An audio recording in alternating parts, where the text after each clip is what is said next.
So Nam Aloha, everyone. Welcome and thank you for your patience.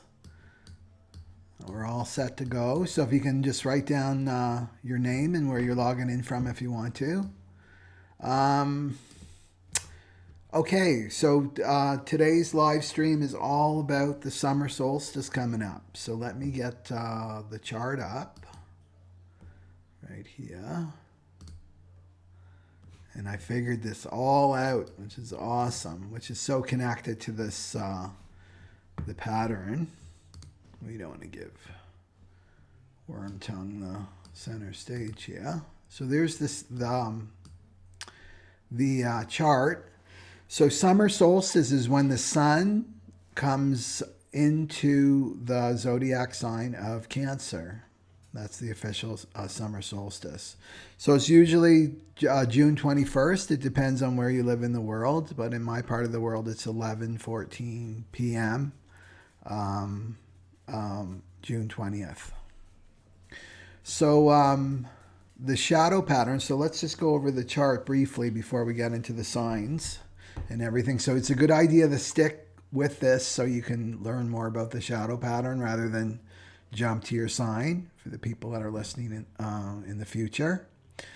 Okay, so this is the official chart at the exact time that the sun moves into Cancer.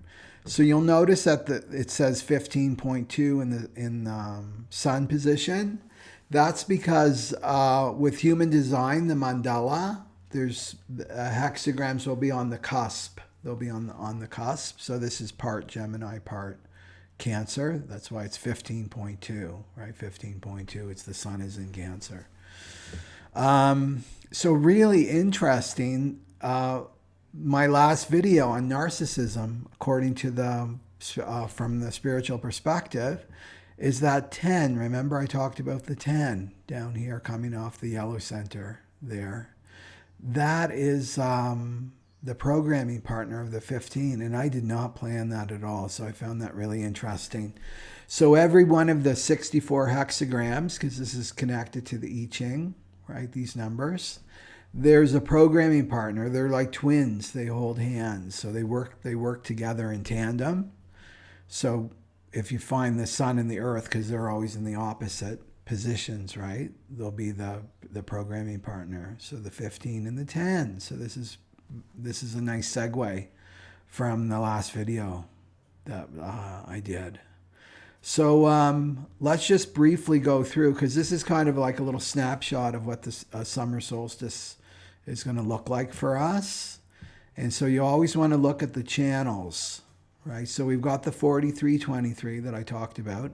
That's the nodal axis, right? So the north node is in the 23, south node's in the 43. So letting go, south node is showing us this is the karmic axis.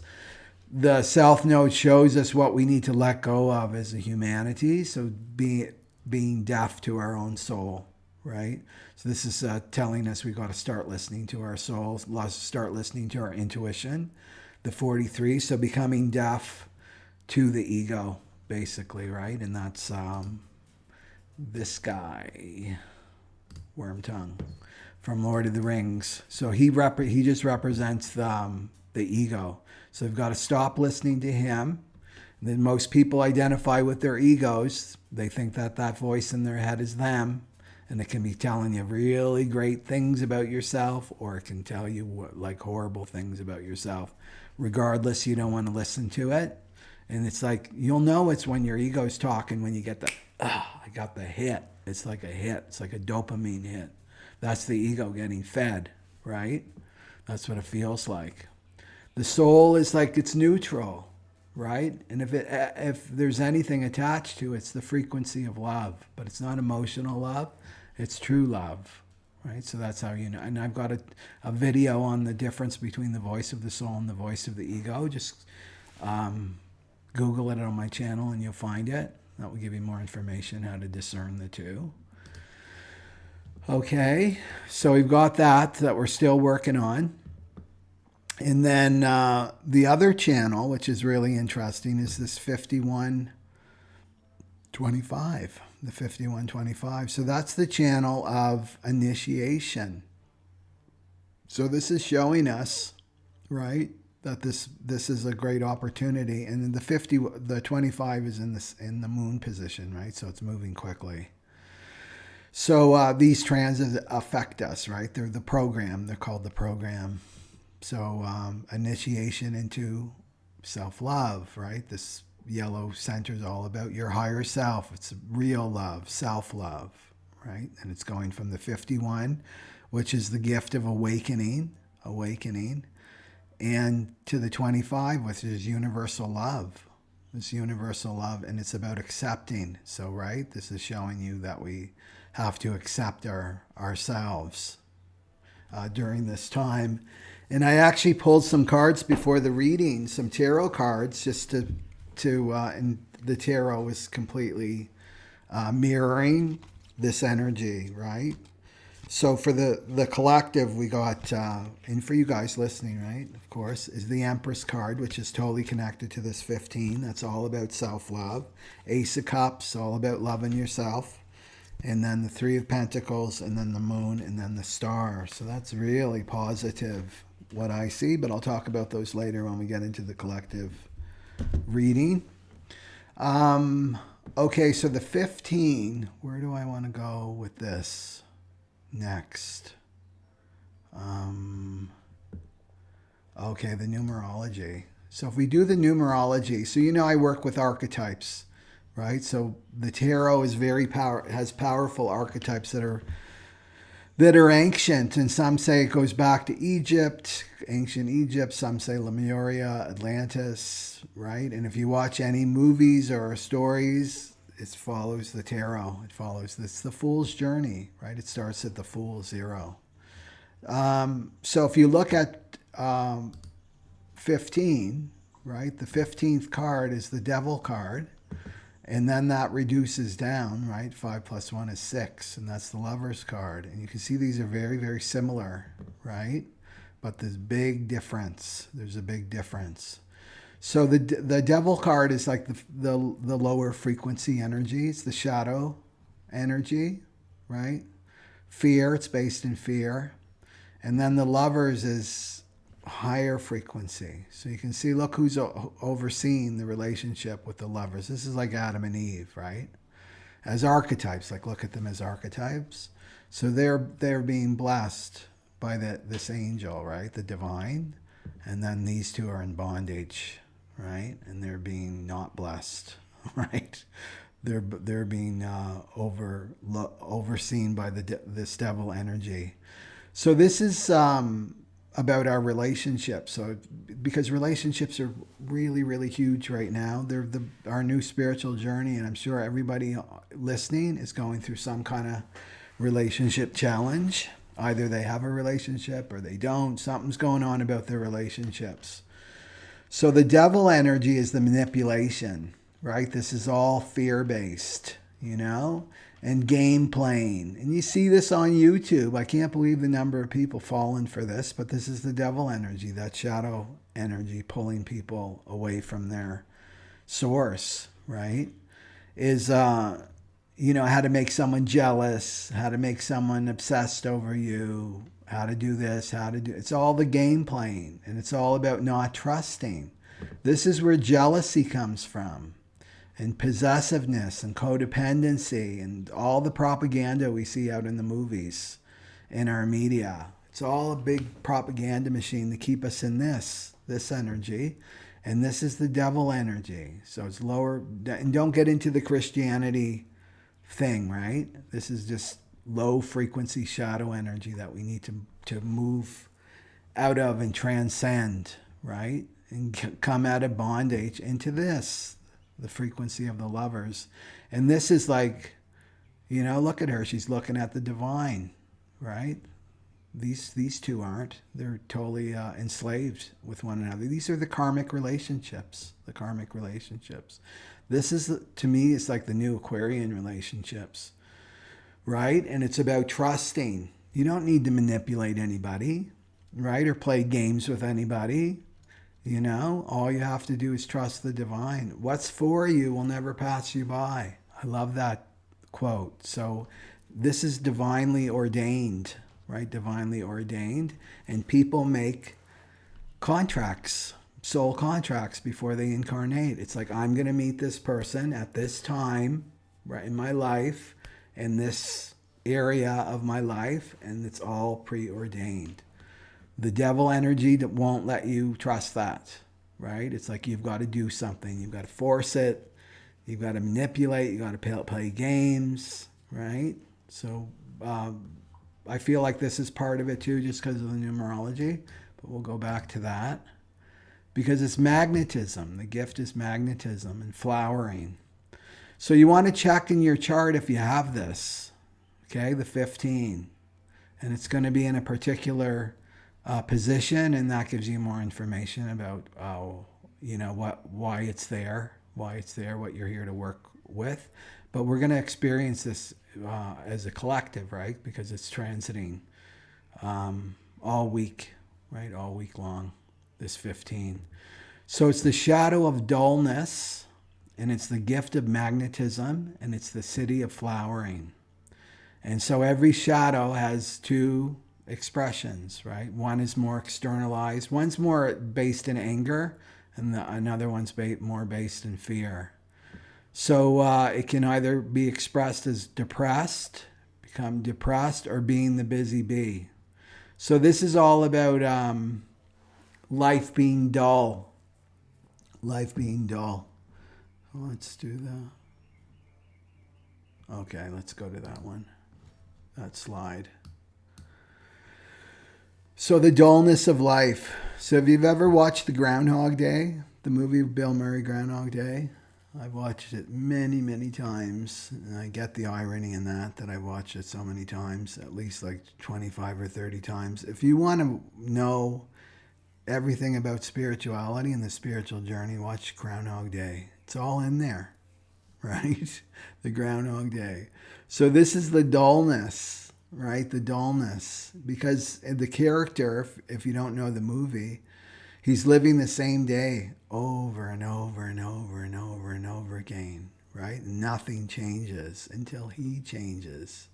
And it's quite funny because he's trying to get out of this loop, right? Every morning he wakes up to the I Got You Babe, right? By Sonny and Cher. Every morning. And the same things are happening over and over and over again. And he can't escape. He tries to commit suicide. He goes through all the processes that the ego would go through. Like, okay, I'm going to take advantage of it. So he sleeps with all the women in the town and robs banks and plays puns on jokes and on people, and right, gets angry, lashes out. He's tried everything to get out until he shifts and changes, and then he gets it. He becomes of service. He becomes of service to his world, and then everything starts to change and shift when he starts caring and considering people, right? So that's the lesson. But Groundhog Day this is what the ego, the shadow, fears. It's like this constant repetition. And you think of yourself as an eternal being. You're an eternal being. That's who you really are. Your eternal self that you're realizing in this lifetime or the next lifetime. That's the end game for all of us, is to realize our true nature. That there can be. The shadow sees this as dullness.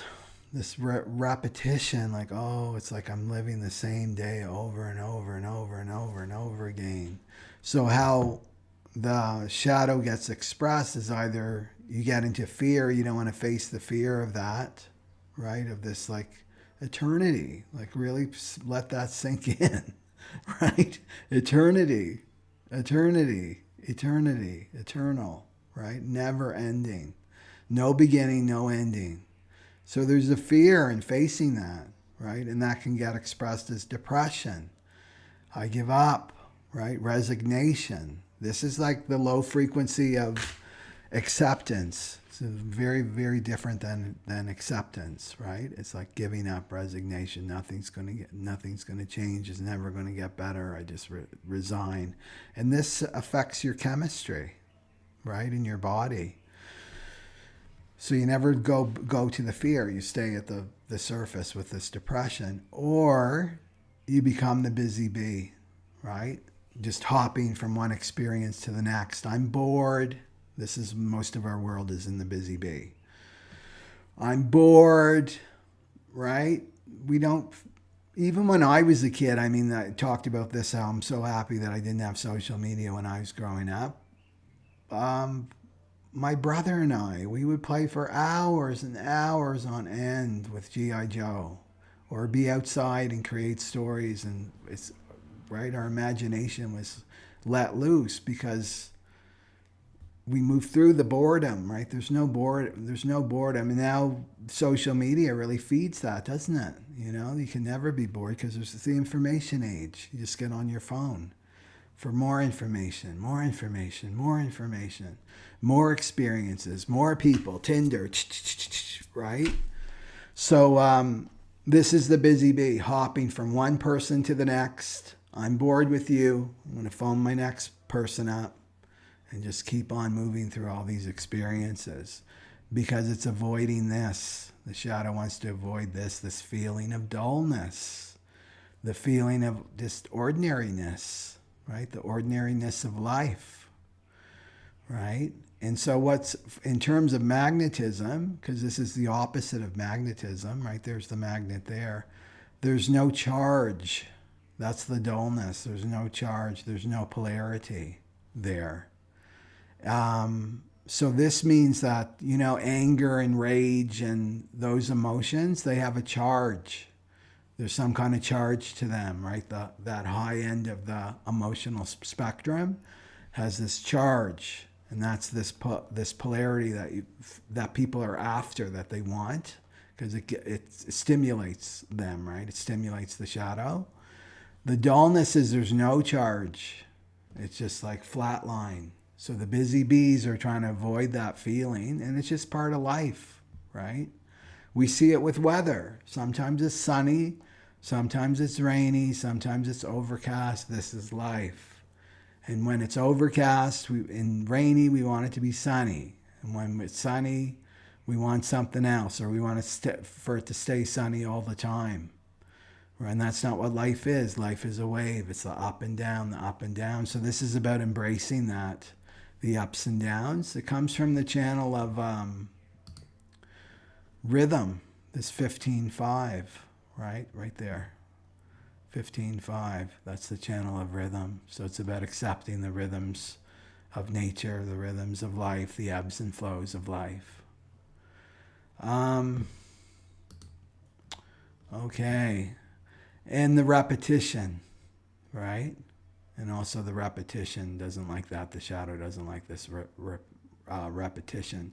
But this is the only way to mastery, is you have to repeat. Even your daily sadhana is a good example of that. It's repeating. That's what mastery is. It's repeating, getting up, showing up as yourself. So this shadow is about really, you know, with shadow work, because I was just meditating on that today. It's about shadow work because people want techniques and how do I work with the shadow and what can I do? It's always do, right? That's the cult of the busy bee. I got to do something. The mind always wants something to do. All you have to do is bring this into your awareness. Just listen to my words. Have the patience to just listen to the words and let them in. And then what happens, that information is coming into you, and then something will get activated in you, right? And I'm not saying I've got some special power or something. I'm just sharing the information with you. That's all I'm doing. I'm sharing it. And then something will happen in you. You get activated, and then you'll draw an experience to you where you're going to see this shadow. And all you have to do is like, there it is. There's the shadow. That's all you have to do, because then you're the awareness of you, the light of awareness, what's truly you, points over, and there it is. There's the shadow. And then immediately it starts to transmute into the gift, right? So what I would say for people is just to embrace this ordinariness. Like, catch yourself. I'm bored.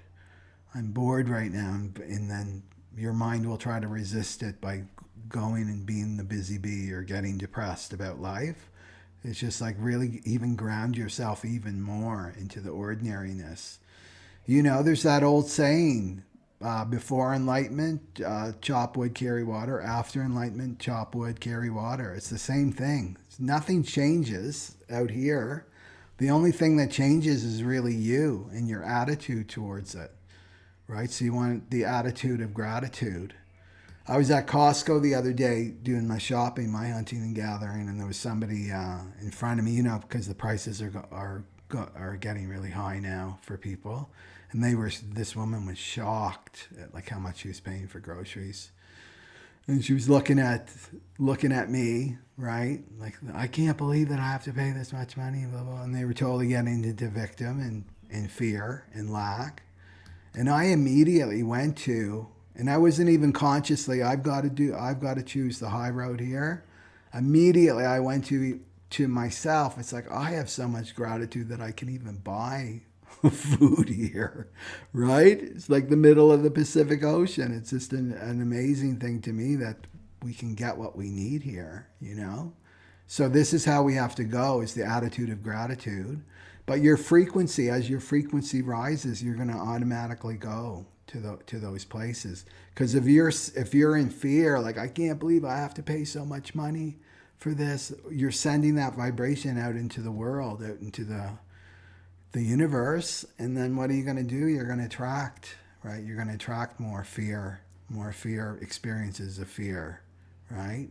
So you want to be always, remember, you're in charge of your own consciousness and your own frequency, to be really cognizant of what you're choosing, right? Are you going to choose this devil energy? Because this applies not just to relationships. We're social beings, so we're in relationship to everything. You're in relationship to nature, your relationship to your environment, you're in relationship to people, right? And you're in relationship to your own higher self and your lower self. This is the lower self, right? Are you going to choose this devil energy, the low frequency energy? Are you going to choose the lover's energy, the high frequency energy, right? And this is about being in union, right? The lovers, the ancient meaning of the lovers is a choice. It's making choices, right? It's rooted in Gemini, making choices. So you get to choose. Nobody's a victim. Nobody's a victim. And this is our real power right here. Because we've got our lower self, the devil energy, that's our animal self, right? That's all fixated on survival, right? And the ego, and bolstering up the ego, and fear, right? It's fear frequency. And then we've got our angel self right here, right? And that's the higher frequency. That's love, unconditional love, that frequency. And then there's us. That's the human. She represents the human part of us. So we choose, right? So you want to be choosing this energy, this angel energy. Okay, so let's go to the gift here. When this starts to move through your awareness and seeing it, accepting it, embracing it. And as the shadow starts to, because the shadow is inside each one of us. The shadow is inside each one of us. It's not really outside of us. It's just being transmitted outside like a projector, right? Onto a projector screen. This is different than human design, like a projector in a movie theater. So then we've got the gift of magnetism when that starts to move. So we'll feel a little uncomfortable. And that's the other part of this shadow. Because in order to grow and evolve, we have to feel a little bit uncomfortable. That's how it works. A little bit uncomfortable. We have to embrace our discomfort, right? That's how we know we're growing. Is we're like, I'm being really stretched right now. But you have to go into that place of self-love. I can handle this. I've got the divine with me, right? I'm just being called to grow and to expand. So,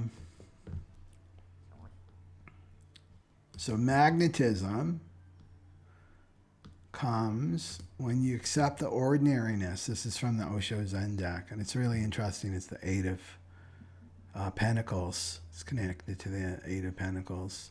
And that's about mastery that's showing up, doing the repetition, right? The repetition. That's how you achieve mastery. You just keep showing up every day, every day, every day, being persistent. And this is embracing the ordinariness, right? Because worm tongue, the ego, he wants specialness. He wants to be special. He wants to be either the top of the heap or he wants to be the bottom of the heap. It's still special when you're the worst. You're still special because you're the worst. You're the worst of the worst. Or you're the best of the best. Remember I talked about the inflated, deflated ego. So worm tongue wants to be special. Worm tongue doesn't want this. The ego and the mind are like terrified of this because of this feeling of emptiness that comes, right? This dullness. But as you embrace the dullness and you really let it in, then something starts to shift, right? Something starts to shift inside you and you see the beauty and the diversity of the world when you really stop. You know, I'm thinking of a story now. Back when I was in Vancouver and I was late for work and I had to take the bus. So I'm on the bus and my mind starts. I think I had just started Kundalini Yoga. I wasn't quite in teacher training. I wasn't in teacher training then, but I was part of another spiritual community before that. So I was learning, right? And I'm on the bus and I'm headed to work and my mind starts, I'm going to be late, I'm going to be late, I'm going to be late. I can't believe I'm going to be late. It was like, that was like my tape loop back then because I was always late. I seemed to be always late. And I learned later in my human design, I'm supposed to make people wait for me. That's why every time I try to be on time for these live streams, it's always 5 or 10 minutes. I can't help it, right? People are supposed to wait for me, so I'm not doing it on purpose. Anyway, so I'm on the bus, and I catch myself. It's like I can't be in the state of consciousness because what can I do? I'm on the bus. What can you do, right? All you can do is make the phone call and let the person know I'm going to be late. I'll see you in 10 minutes, and then you let that go, right? You do your due diligence, considering other people. And then I just sat, right? And then I sat there, and I really got more and more into the present moment. This is this gift of magnetism. Got more into the present moment, and I started looking out the window, you know, and if you've ever been to Vancouver, it rains all the time. It's like Seattle, rain, rain, rain, rain. So I just got more into the present moment and just started looking around. And it would be really easy for the shadow to say, this is boring, right? There's people grumpy and miserable on the bus. But I started looking out at the window and I started looking at all the umbrellas. Everybody had an umbrella, but they weren't all the same, right? Some umbrellas had all these flowers on them and other umbrellas had big, you know, cartoon characters on them. And I just saw this diversity, this sea of umbrellas. And it was like, wow, I would have totally missed that, right? If I stayed in that state of consciousness, not noticing what's around me. There's beautiful things around me. And is that dull? I wasn't bored at all, right? So this gift of magnetism comes through when you slow down. This is about slowing down. So there's something called the Schumann resonance, and I've referred to this in my other videos, what scientists have found. I think in 1977 they discovered this, around the same time of Chiron too, which is interesting, that there's a heartbeat, there's a frequency at the center of the earth, right? And that's called the Schumann resonance. And they've made links to how it affects us, right? And so this age of technology and artificiality, and I love technology, but it needs to serve us. It needs to serve consciousness. We need the right state of consciousness that's working with this technology. And right now we've got the fear-based people that are in charge of that, right? That's going to change. Don't worry about that. So Schumann resonance, when we get out of alignment with that heartbeat of the earth, this is when we feel stressed. We feel stressed out. Because what we're doing is our heartbeat, if you want to look at it like that, your heartbeat is aligned with the heartbeat of Mother Earth, right? That's our true mother, is Mother Earth. So you think of a child, You know, a child that's just started walking and then they get into that developmental stage where they're not clinging to their mother, but they want to go off and explore. There's a certain, it's like a satellite. You'll notice that with children at that age. And because they're like looking back, where's mom? Where's mom? Right? And they'll get to a certain point and it's like they're going beyond that satellite orbit of their mother, and they turn around. Where's mom? And they run back, right? So that's kind of like us with the Schumann resonance. We'll go so far, far, far, far, but our feelings will tell us when we've gone really, really far, and that's when we get stressed out. So the best thing to do when you're stressed out is just to start to slow down, right? Just slow down. Slow down your pace. Slow down how you move. Slow down what you're doing, right? Because the mind wants you up here in the head.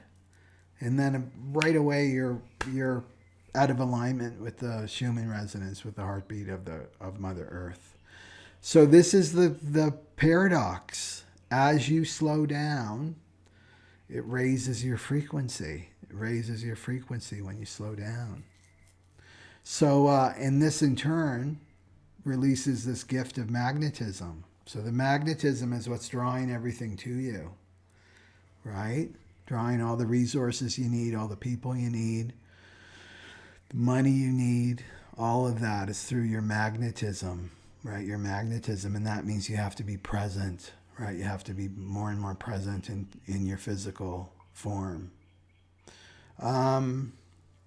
What else did I want to say about magnetism? And this in turn makes you more attractive too, right? More and more attractive because you're inhabiting your body. It makes you very, very powerful when you embrace this gift of magnetism.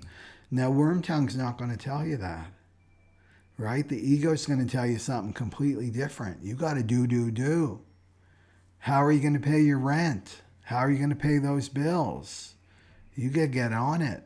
You got to go, like get strategic, get logical, get manipulative, right? Bring in this devil energy. This is the only way you're going to get anything done. It's a dog-eat-dog world. You got to compete. This is all this devil energy, right? Somebody's got the upper hand on, right? You better hustle. This is what the ego is saying. So, I'm telling you. But the truth is, as you embrace this and slow down, because it sounds counterintuitive. Okay, I want to attract more money into my life. This is the feminine, right? The 15 is about the divine feminine, you know? I want to attract more money into my life. Well, because we've been so brainwashed and programmed to embrace this about the masculine not rooted to the feminine, right? Which is not, it's not a good idea, right? This is the pole shift that we're going through that I talked about, that the male has to serve the female now. The masculine has to serve the feminine energy. And this is the feminine energy. It's this gift of magnetism and flowering, right? And then your actions have to come from that place, not from the mind and not from the ego, because it just leads to destruction. That ego, it's all about destruction. That devil's all about destruction. It's not about creation at all, right? So it's about back to the counterintuitive thing. It's like, if I take care of myself and I love myself, then I'm going to attract more. Yeah, that's the truth of it. That's magnetism, right?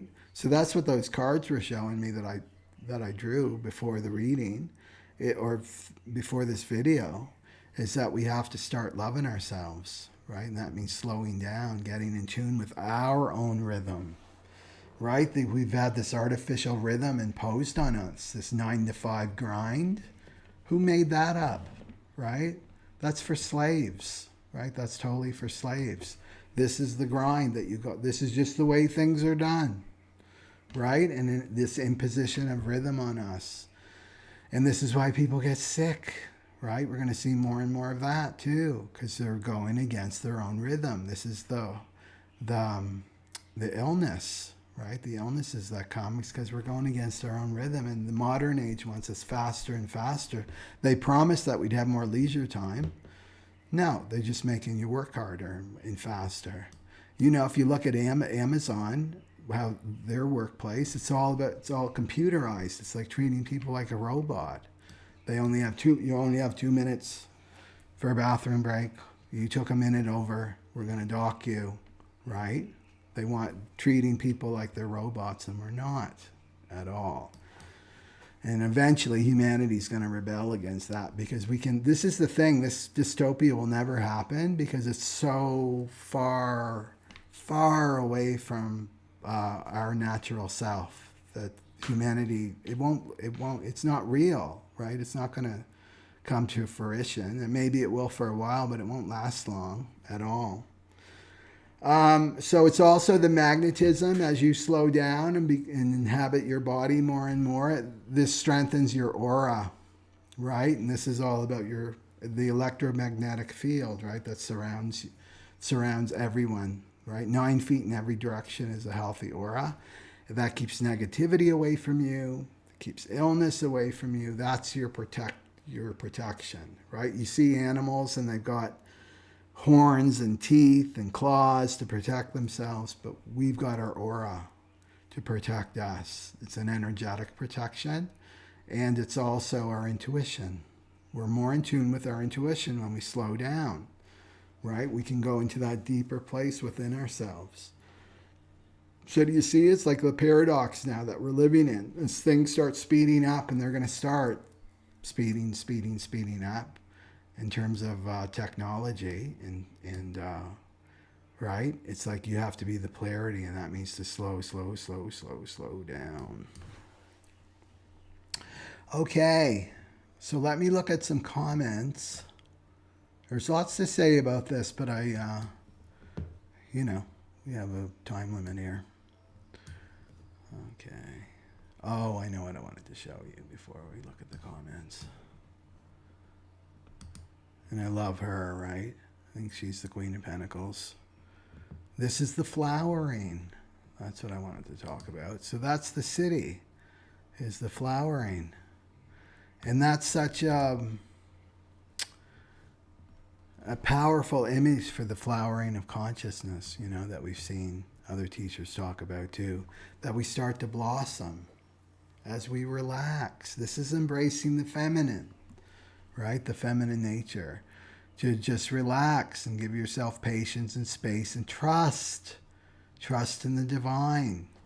Everything is about divine timing, right? That's what this Lover's card is showing us. Everything is in divine timing. Everything has its own natural rhythm. When the time is right, right? When that time is right, blossoming happens. That's our blossoming of consciousness. We're going to see more and more people blossoming in the world, right? In the Aquarian age. So you have to treat yourself like a flower,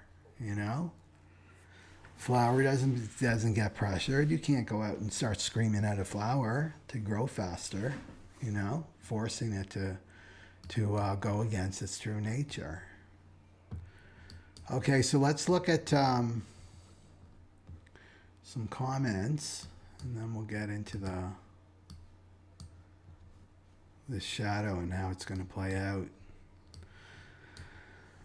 Okay. Thank you, Massachusetts Corruption Exposed, that this has helped you. Okay, C.A. Patterson, Susan E., Jamie Withrow from Washington State. Oh, she knows about rain.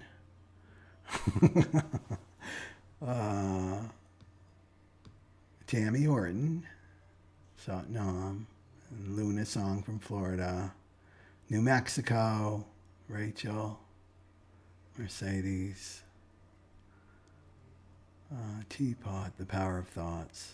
Illinois, Michigan, Vancouver Island again, Jen Goodwin. And Michigan, James Wright. Okay. Yeah, you like the cards to see them more clearly. Yeah. Okay.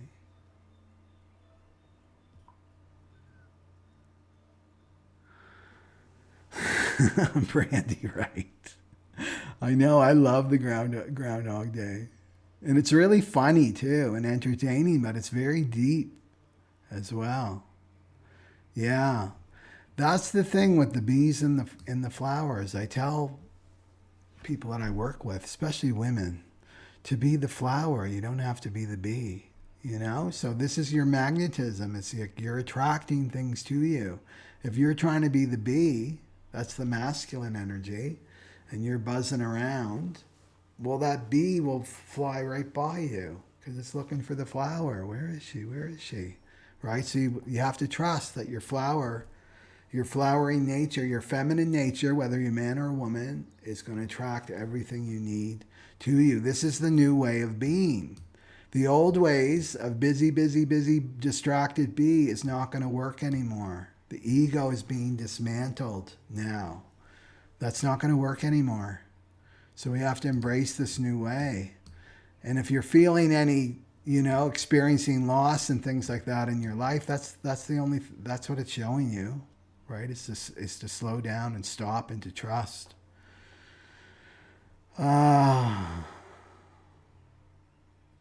Yeah, Karen.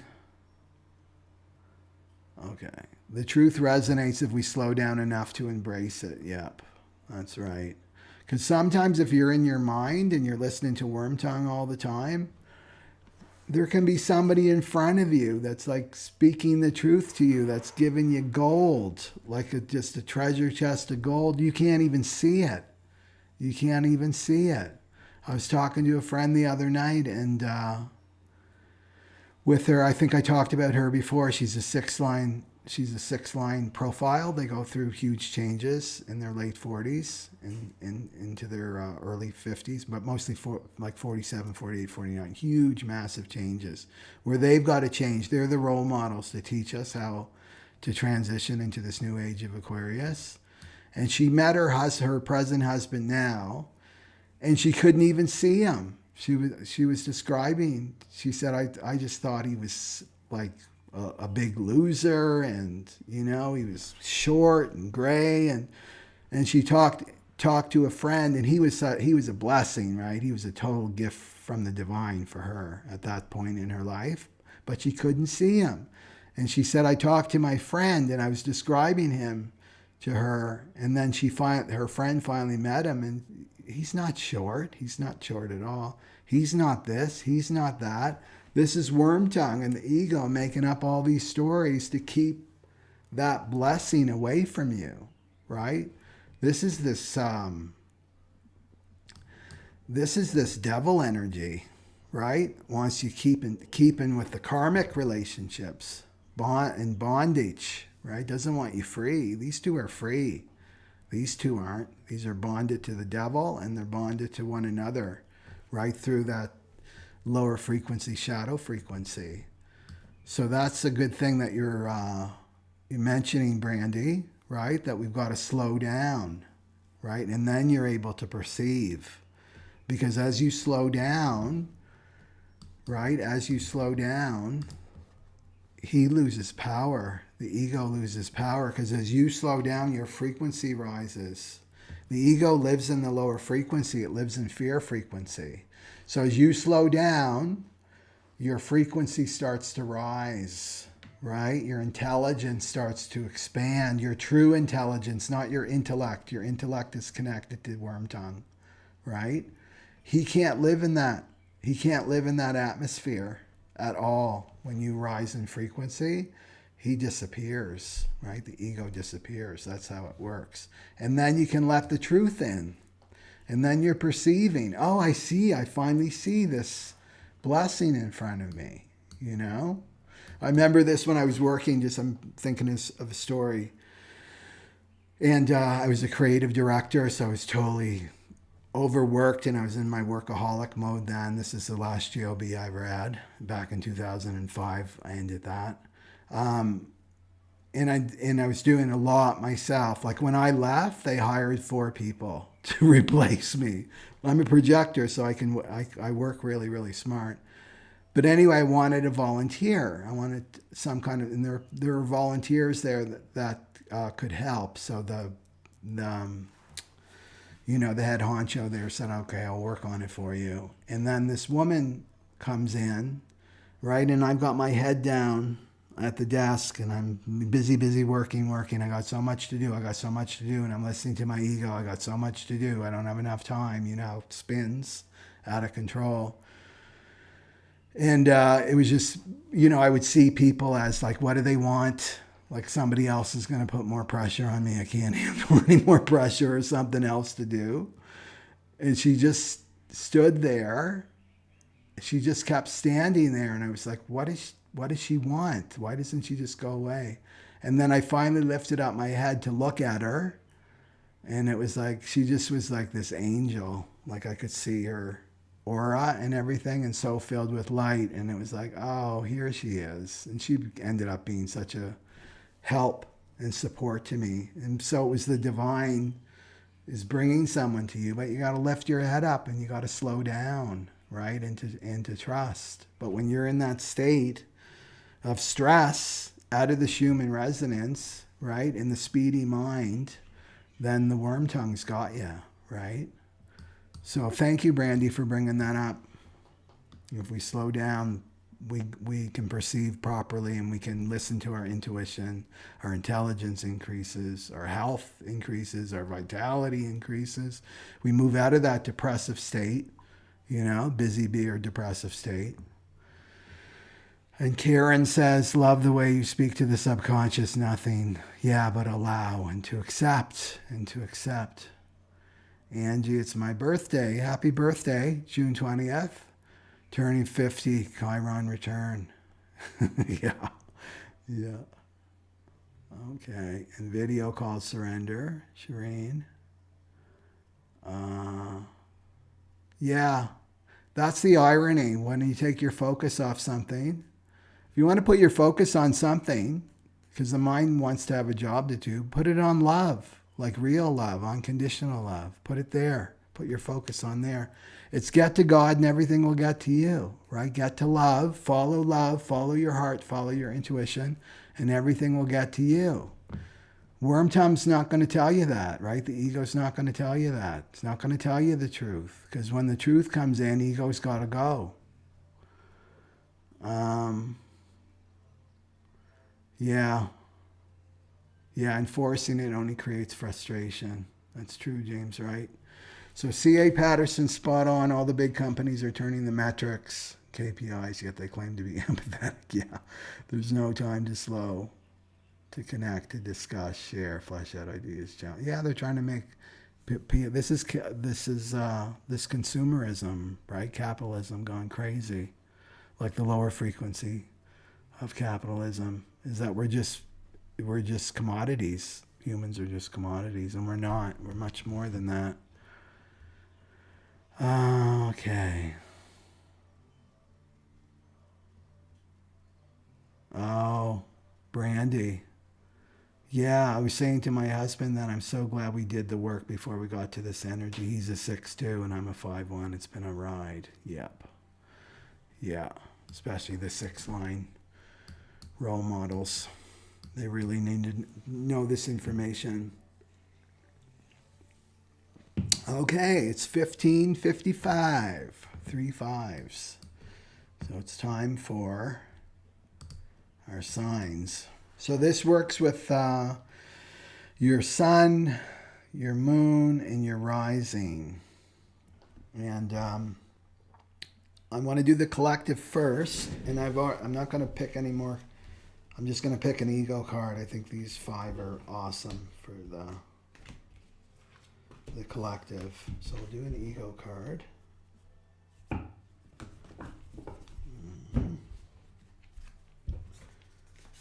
where is it here? Get my wheel out. Aquarius. 1, 2, 3, 4, 5, 6. Okay.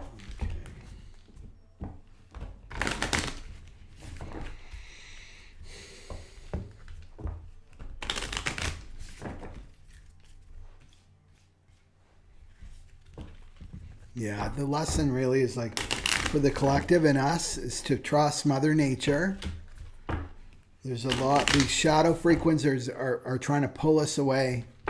And that's our mother. That's our true mother, is this earth. And not the BS story about climate change. Like, that's just another mechanism of control. They don't give a shit about the planet, right? You've got to see through this. You got to see through, right? And this is slowing down, and you got to see all the BS. It's so clear. Everything becomes really, really clear.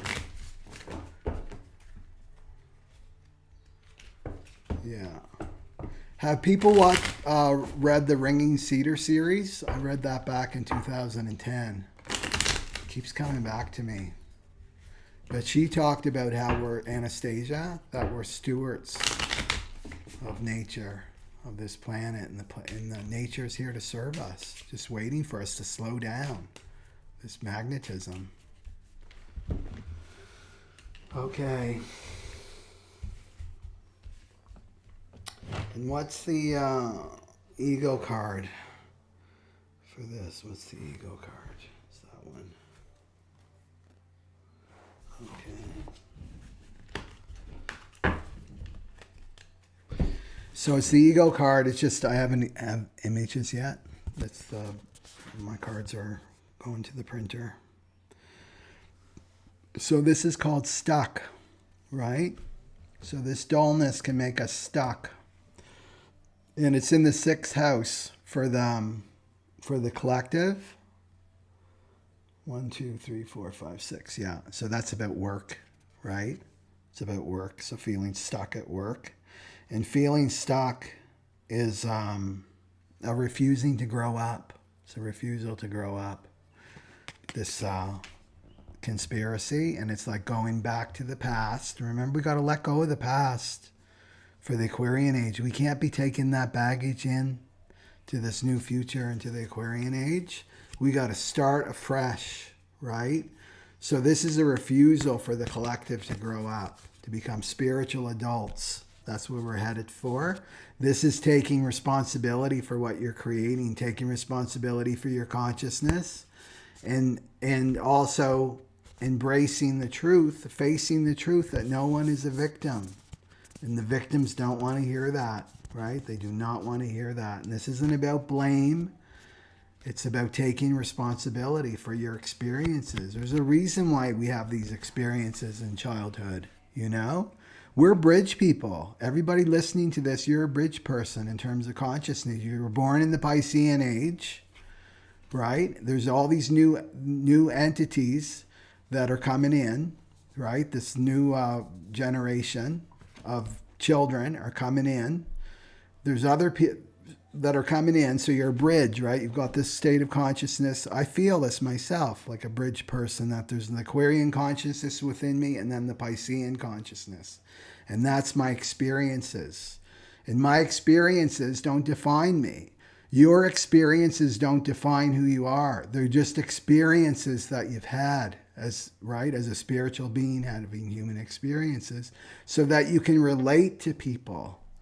Nobody's going to relate to you if you're a teacher, healer, life coach, and you've just come off the clouds in your white robes, right? I'm here to help you. I'm here to save you. People are going to look at you like, who the hell do you think you are? You don't understand me and what I went through. So you've got to look at your experiences in that way, you know, not from the victim, right? Choose this lover's energy, right? The higher frequency energy, you know, not this devil energy wants you bonded and enslaved. Like, I'm not going to let this past go, right? I'm going to get revenge. I'm going to stay in this frequency and I'm going to attract a partner, a karmic partner that's going to just echo and re-traumatize me and bring up all that stuff I experienced in childhood, and I'm going to stay stuck. This is the stuckness. Groundhog Day, but in the bad way, like over and over and over, right? So you got to look at your patterns. If something's happening more than twice, then you got to look at it like this is a pattern that I want to break. I want to break out of this energy. I'm done with attracting narcissists, or I'm done with attracting people that don't value me or respect me or treat me like dirt, right? That betray me, that cheat on me, whatever it is, right? You're going to let that go and you're moving into this because this is the choice. But the ego wants you stuck in that energy, stuck in those ancestral patterns and programs, right? So that's what this is saying for the collective. And it's saying, because it's got the star too. This is the card 17 is after the tower. You know the tower? Everybody knows the tower in tarot, where everything just is like unexpected shocks. Then comes the star. This is healing. This is your wish fulfilled, right? Ego's not going to tell you that you have this kind of power, right? To heal yourself. And it really, and there's the moon there. This is about the collective facing their fears, right? These fears that are in this from childhood. The stuck goes all the way back to childhood.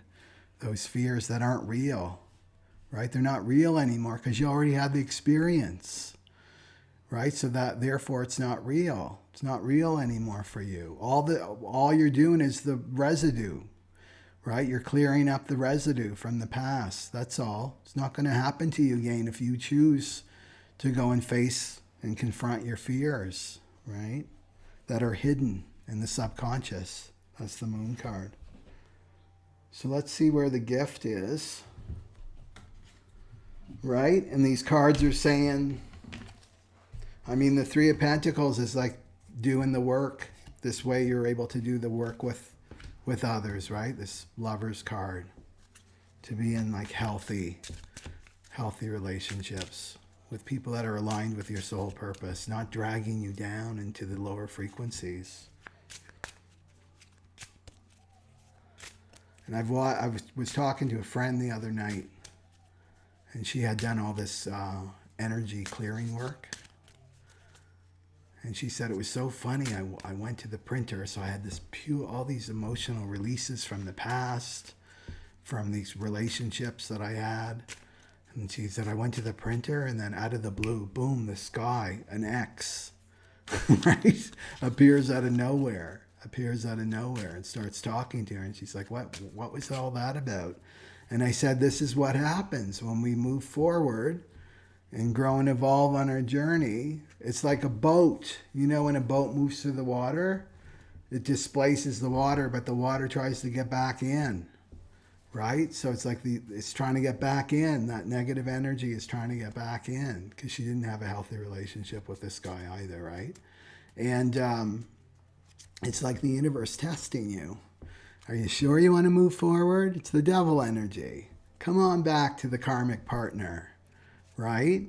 Just as you're about to move forward. I'm sure everybody's had an experience like that. Suddenly the X turns up.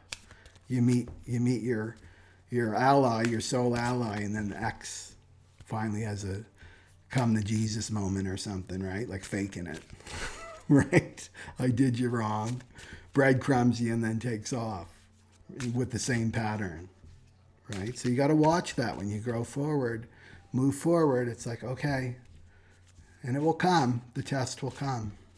But once you pass the test, then you keep moving forward. Okay, so what's the ego gift or the gift from this or to help the ego for the collective? This one. Oh, self-love. Self-love. So that's these two cards. I love the synchronicity, Al. This is magnetism right here, is with the cards. Don't fear the cards. Some people are like, I don't trust the cards. I don't trust the tarot.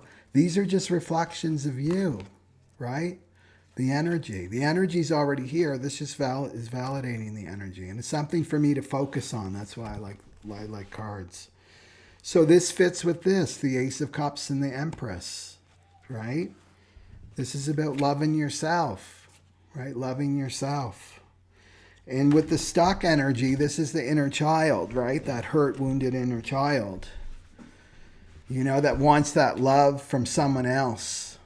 And that inner child doesn't know. The inner child knows this. If you've had a dysfunctional family, and we've all lived in a dysfunctional, we're in the Piscean age, right? Everybody had some kind of dysfunction in their family because this is the sick world we live in, right? That's changing and shifting. So the inner child only knows this devil energy, doesn't know unconditional love.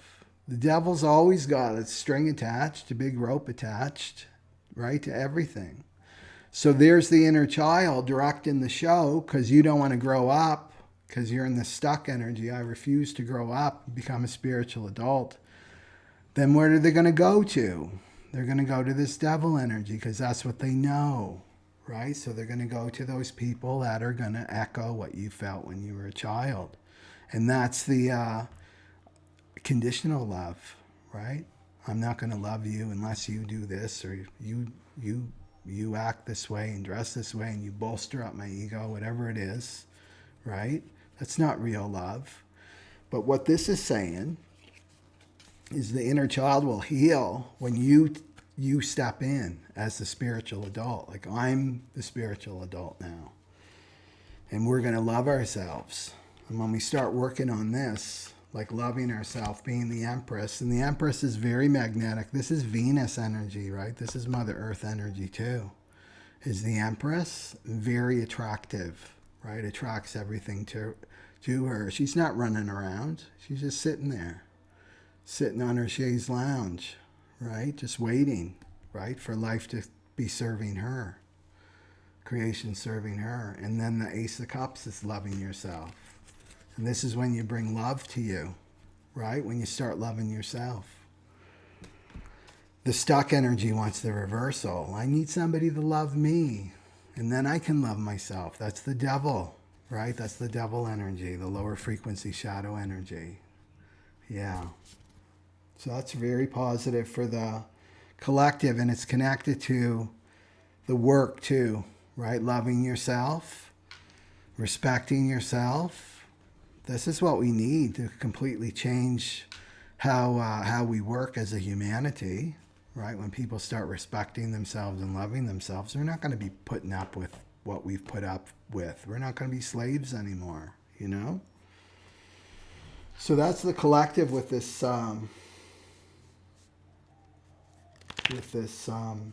energy. Yeah. Self-love's the big message there. Okay. I'll put this here. And then we'll start with Pisces. I like doing Pisces first because Pisces is always last on other channels. Okay. So, where are we? Me and the Zodiac. Let's do overlook. Overlays.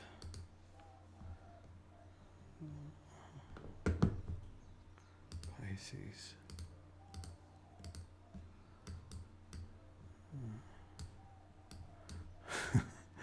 Okay.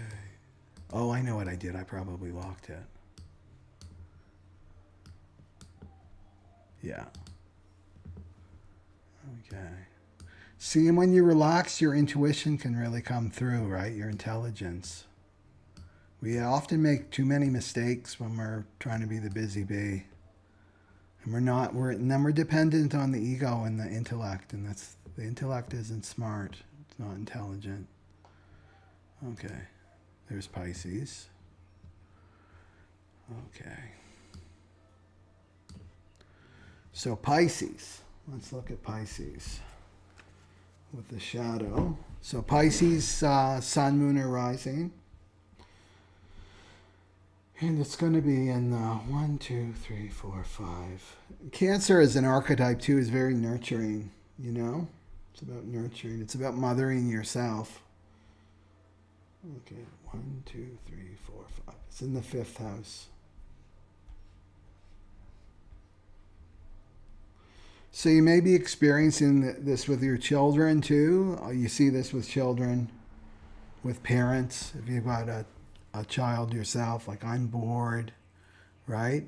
And we've got the helicopter parents now. that are hovering and they don't want their children to feel any discomfort, or, you know, they want to be controlling them. So you can even see this with tiny tots. They're given tiny tots like an iPad, right? Just to keep them distracted. And this doesn't allow them to be bored. And that boredom, the dullness, that's when the imagination kicks in that I talked about. And this is what we need more in the world. We need creative people. We don't need more robots and, you know, zombies. We don't need being programmed from the external. We need people that are creative, right? This is a new age, new time. We need creative people. So I'd look at that as Pisces, if you're a mom or a dad, you may be experiencing that with your children. And it's also your inner child too. So to be looking at that when your inner child can get bored. I'm bored with this conversation. I'm bored with just sitting here, right? And to watch yourself. This is all about just being vigilant and being aware of why. Why am I going to Netflix right now? Why am I getting on the phone? Why am I talking to this person that I'm not really interested in talking to because I want to get distracted from myself and how I'm feeling? What am I running away from? Right? These are good questions to ask yourself. And this can make you more magnetic, right? In terms of your fifth house stuff, and that's creativity, right? So embracing more, maybe a creative project, right? What else with the fifth house? Oh, it's about your romance too. How can I forget that? Because we're talking about relationships. So making you more magnetic in terms of attracting a romantic partner, right? And romance is that emotional attraction. It's like, it's more than just physical. It's like an emotional attraction. And sometimes that's way more powerful than physical attraction for the fifth house. So this is getting you to slow down. Yeah. And doing a creative project, I mean, that's a great way to slow down, because you've got to slow down to be able to receive, right? To open up your heart and receive that creative guidance, right? When you're in that space of creativity. Yeah. So embracing more of your feminine. This is for men and women in the fifth house to make you more magnetic and attractive to a romantic partner, right? And be the flower and let the bees come to you. That's what I see for Pisces. Don't be trying to be the bee, right? And forcing things to happen, and just let go of control. Be in the flow, right? That's the fifth house. Be in the rhythm, your own natural rhythm.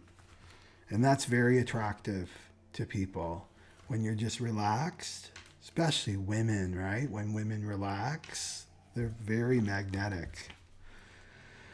Very magnetic. Okay. So yeah, I'd be watching entertainment, because the fifth house rules entertainment, is to not be distracting yourself because out of dullness. So really embrace the dullness of life, the mediocrity of life, and that you'll discover that, like I talked about at the beginning, right? My umbrella story, that you're going to see such beauty and diversity all around you if you just stop and slow down and notice, right? Yeah, and being true to yourself and expressing this is about self-expression too. So expressing in an honest way in the fifth house too with this. Yeah. So I really feel Pisces, your doorway in is through creativity, slowing down and creativity. And not with a purpose, right? With the masculine always wants a purpose. Why am I doing this creative project? Am I going to sell it? I'm going to monetize it, right? The world that we live in, it's just do it for the joy of it, for yourself. No attachment to the outcome. That frees up so much energy, right? When you approach an artistic project like that. Like, what am I going to discover through this creative project? Okay. So let's see what the ego is for Pisces. The ego is telling Pisces. And it's about nurturing, too, your inner child. Because your inner child wants to play and have fun. Maybe that wasn't cool for you when you were a child.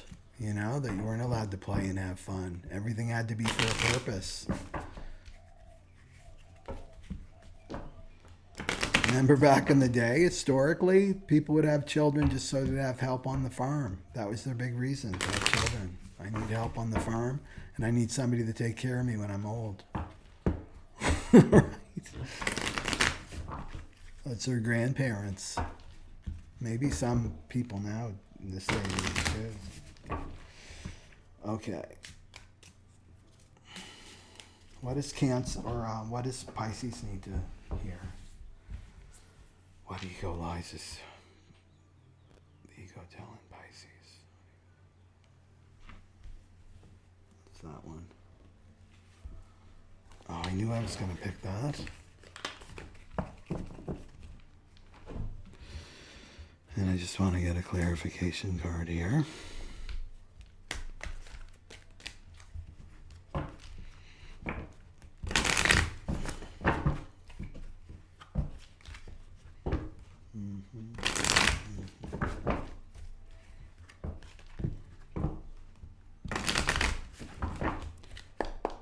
Okay, what do we got for Pisces? Clarification card for jealousy. Is that one? Okay. So Pisces got jealousy. Got jealousy. So remember, there's no images yet, just the word. So jealousy, I talked about this in other videos, is it's the root of it. If we go to the root of it, the ego root of it is it originates in childhood with the birth of a sibling. So either you were projected on, right? That jealousy was projected on you, or you projected the jealousy on a sibling, or both. It can be both too, with your brother or sister, whatever it was. So this could be connected to your inner child not feeling loved, right? Because when you're jealous, you don't feel adequate, right? That there's something wrong with me. A parent is taking their love that they had for me, right? And then they're placing it on this new sibling, this new person, right? So there's a lack, right? There's a lack this lack consciousness with this jealousy card. So this is just showing you got to pay more attention to your inner child, because the inner child really wants the love from you, even though it may be, run into this devil energy, like looking for that partner, right? That karmic partner to give you what your parent didn't give you. And the karmic partner can be like the same frequency as your parent, right? But to look at it, that the inner child doesn't even want it from this energy here. It really wants it from you, because it will never be enough from that karmic partner. And the karmic partner will never give it to you, because that's their soul contract with you, right? They sign contracts. I will never give you validation. I will never give you respect. I will never give you your value. Right? That's my contract with you. And people, they're going to get the Oscars, right? When they leave the planet, right? It's you get the Oscar. You played that role so well for this person, like for you, if this is you. So really what the inner child wants that love from you, right? Wants that attention from you. So this is showing me that you have to spend more time with your inner child. And getting into this is the magician, right? This is the manifester, the magician. The magician has everything he or she needs to manifest. And the manifestation is when this inner child comes in, because right now the inner child is locked out, right? Is locked out. And now it's time to bring the inner child back in. And this is what manifests for you, right? Like, what do you want to manifest in your life? And then you hold that position. We're learning to be co-creators. We're going from competition to co-creation, right? Competition is the Aquarian or the Piscean age to co-creation, which is the Aquarian age, right? So to let go of this jealousy and step into your power, right? That your inner child doesn't have, like, that person has more than I do, and that person is, whatever here's the hot tip.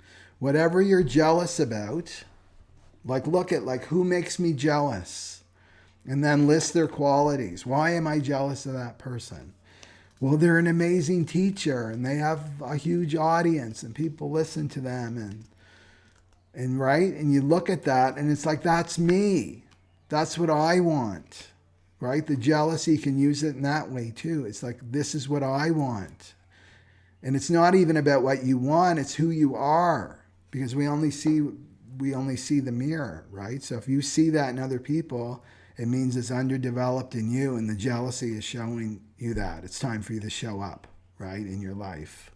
And that means growing up, right, becoming a spiritual adult and coming into this, right, the magician, and start manifesting, right, what you want in your life and trusting that. So that's what I see as the inner child work for Pisces, sun, moon, or rising.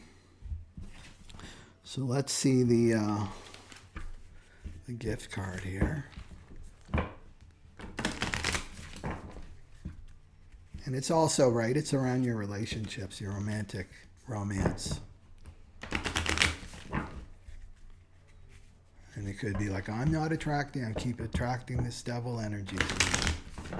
Well, you got to get rid of that devil energy inside yourself, right? The fear-based energy. That jealousy, that's devil energies. Jealousy, envy, possessiveness. All the shadows. Okay.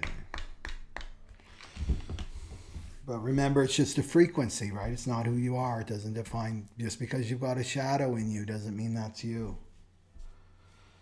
Okay, and what for Pisces? Okay. Choose love. That's the way out here, is choose love. Choose love and get to God, and everything gets to you. There's no reason to be jealous when you're the magician. The magician isn't jealous, because the magician knows that he or she has everything, that he or she can create everything that she needs, right? Through this magnetism, attract everything to you, you know? So it's about choosing love, not choosing jealousy, which is lack. You don't want to be sending this out to the universe, this frequency of jealousy. What you're saying is, I don't have enough, I'm not enough. And then what you're going to get back to you like a boomerang are all these experiences that show you that you're not enough. People that are telling you that you're not enough, you're not good enough. So choosing love, right? Get to love, everything gets to you. You chase that, the money chases you, the resources chase you. Your soul purpose chases you. Everything chases you when you choose love. And that's the truth, right? The capital T truth. Okay, so that's for Pisces.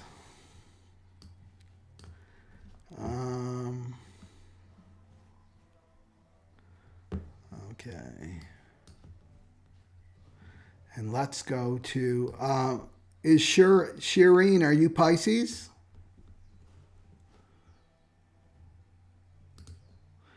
Okay. Let's go to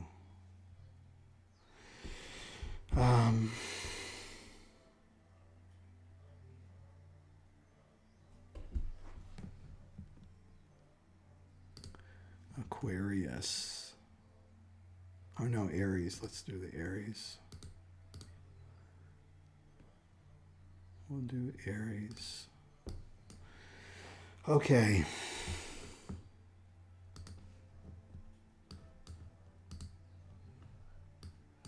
Okay. Self-responsibility, death.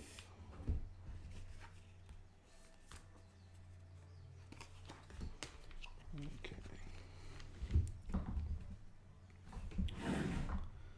So Aries. 1, 2, 3, 4. So Aries is happening in the 4th house for you. And that's about your home, right? It's about your home. It's about your inner psychological self, your inner self. Your relationship with your mother, too, I would look at with this dullness. Let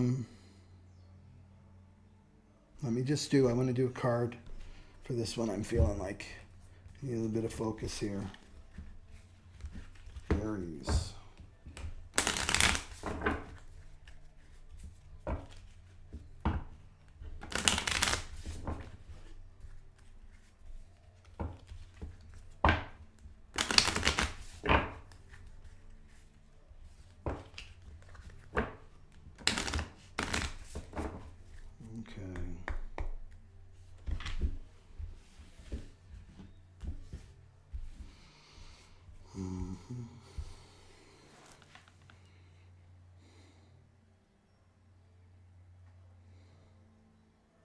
It's Aries.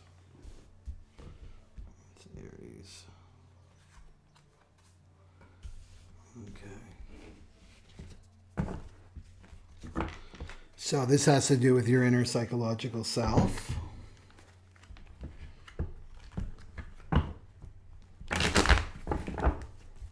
It's the hidden self.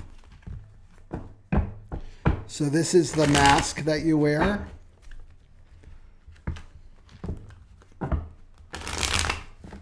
And it's in the subconscious. It's in the subconscious mind. Remember the three parts of the mind: the conscious mind, the subconscious mind, and then the unconscious mind. So these personalities get formed in childhood. So this definitely relates to your mother with the 4th house.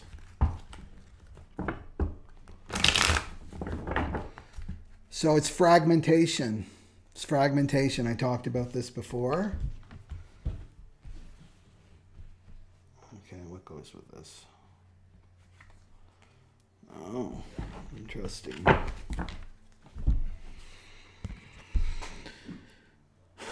So what you do is you believe that it is you. So these personalities get formed, usually in childhood through some kind of event, a traumatic event in childhood. And so a personality gets formed. That's not you. You believe that it's you. Okay? And what it does is you have your authentic self and you've got your subconscious personality. You may have several subconscious personalities within you. A lot of us live in pieces like this. Like, don't think that you're the only one or you're crazy or something. It's just how our psyche works, right? That the subconscious personality wants one thing, but your authentic self wants another thing. So they can be at cross purposes, and this creates a tension within you. So how you know your hidden self is at work when you start getting frustrated. You know, like, why isn't this happening for me? Why am I not getting this job that I really want? Why am I not getting this partner that I really want? Why am I not getting this home? Because this 4th house is home that I really want. Well, it's because it's not real. That hidden self can't manifest because it's not plugged in. It's not plugged into its source. It's not plugged into its divinity, right? It's inauthentic, so it has no power. So whatever's not coming to you, you got to look at it. Look at it in truth. And who's running the show here? Is it my authentic self? Is this really an authentic desire of mine? Or is it this hidden self that wants something, right? Because my mother said I was a failure. Like, let's use that for an example because it's the 4th house. My mother said I was a failure. So now my hidden self gets created and it's F you. The hidden self is F you. I'm going to show her, right? I'm going to be this massive success. I'm going to become a lawyer or a doctor, you know, like external ego success. And then this hidden self is driving you towards this desire, but it's not authentic to you, right? So this is how you know, because there's not going to be any power anymore. The ego doesn't have the same power that it used to in the Piscean age. So whatever's not working out, you got to look at it. You got to really look at it in truth. Why am I so motivated to do this? Stop and slow down, right? The 15 is saying slow down. Listen to yourself, right? Go deeper. and deeper and deeper. And chances are you're going to find this hidden self, right? This hidden self. Yeah, that is not you. That's falling away. And then you've got the Ten of Pentacles, right? This is like the awesome card in the tarot, Ten of Pentacles. This is everything. This is like, right, all the money and the resources and the family, its legacy, right? And this is totally created or connected to the fourth house.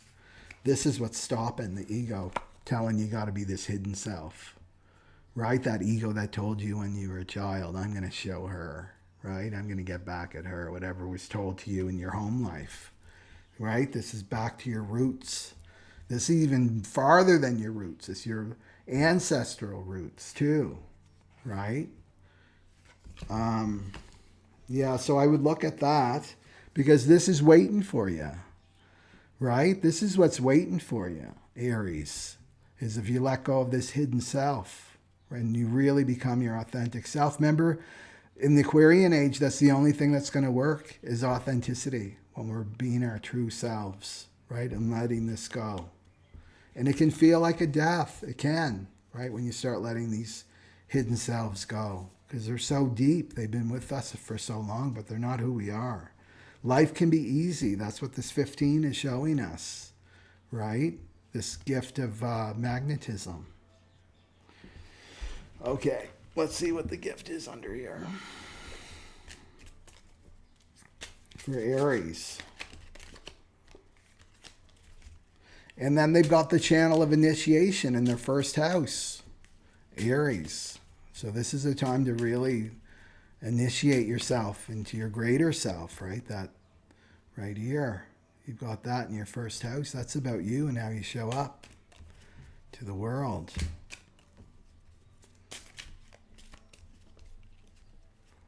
And home will come to you if you're like struggling with finding a home, where you belong. Once you become more and more authentic, magnetic, then the home will find you. Okay. Okay, what's the gift here for Aries? What's the gift for Aries? That one. Faith. Faith. Faith, faith, faith, faith. So this is different than hope. You know, the hope is more the ego, the hopium. People get addicted to hopium. It's like, I hope this happens. I hope it happens. There's no commitment there, is there? I hope it does. I hope it works out. I hope that person will help me. Faith is commitment. Faith is like knowing, right? 100% that the divine's going to come through, that the divine will come through with this fourth house matter. And to also know that there's a greater purpose to all of this. That's also really important too with faith. It's like, I'm suffering right now. I don't know what's going wrong. I'm in this hidden self. I don't even know I'm in this hidden self. I'm doing everything right, right? I'm doing everything right. I'm a good person. I'm doing this. I'm doing that. I'm following all the rules. And still, it's not manifesting, right? You've got to go immediately to like, I don't know what's happening. I don't know. I just know I'm suffering. You have to go into faith. There's a greater purpose to this. I don't know what it is. I don't understand. I'm so confused right now and frustrated. But I'm going to go to faith that there's a greater purpose to this. And when you reflect back on your life, you often see this. It's like, oh, there was a greater purpose to that, right? Why that happened. Sometimes it's long further down the road where you get to see this 20/20 hindsight. Oh, that's why that had to happen to me. So I would be prepared to where I am now, you know? So to have faith with this, whatever this is, especially if it has something to do with your mother or your inner psychology with this hidden self, and just continually letting go. And a good thing to say for Aries, because Aries can get really stubborn know-it-alls, right? Aries, because they represent the ego out of all the zodiac signs. There's gifts too, right? They're brave and courageous, the light side of Aries. But where was I going with that? Because I don't want to be bashing Aries. Every sign has its light and shadow. That it's, I lost my thought with the 4th house. Okay. I can't remember. The 15. The 4th house.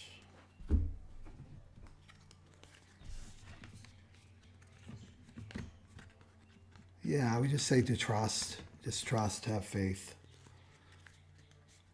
that this 10 of Pentacles wants to come to you. The thing is, what we desire also desires us. You have to remember that. If I have a desire, a soul desire that's coming really from my authentic self, whatever I'm desiring is desiring me too. That's how it works. That's how the energy works. So if you're desiring a home or a place of belonging, where you belong, like where do I belong? Just to know, like to trust and have faith in that desire that the divine will come through, right? So you got to go 110% with that. I have faith. It's like a good father, you know, a healthy father. If you're in a pickle, you call up your father, you know, I lost all my ID and my passport and all my money. Can you wire me some money? Right? And he's a good father. Of course, he's going to follow through. You just relax, don't you? Right? It's like, I know my father's going to come through. He always comes through for me.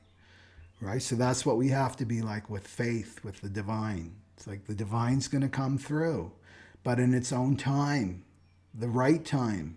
That's the right time for you, divine timing. That's what this 15 is about, right?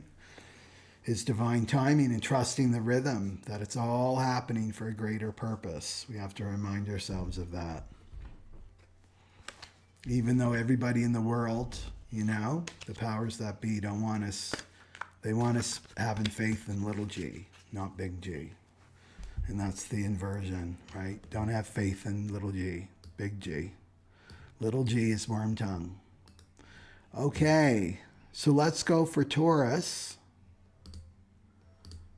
Right here, the bull.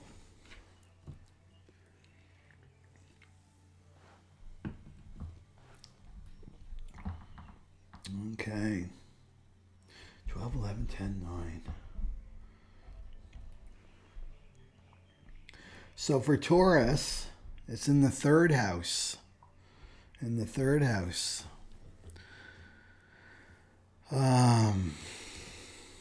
Yes, the Aries have to learn patience.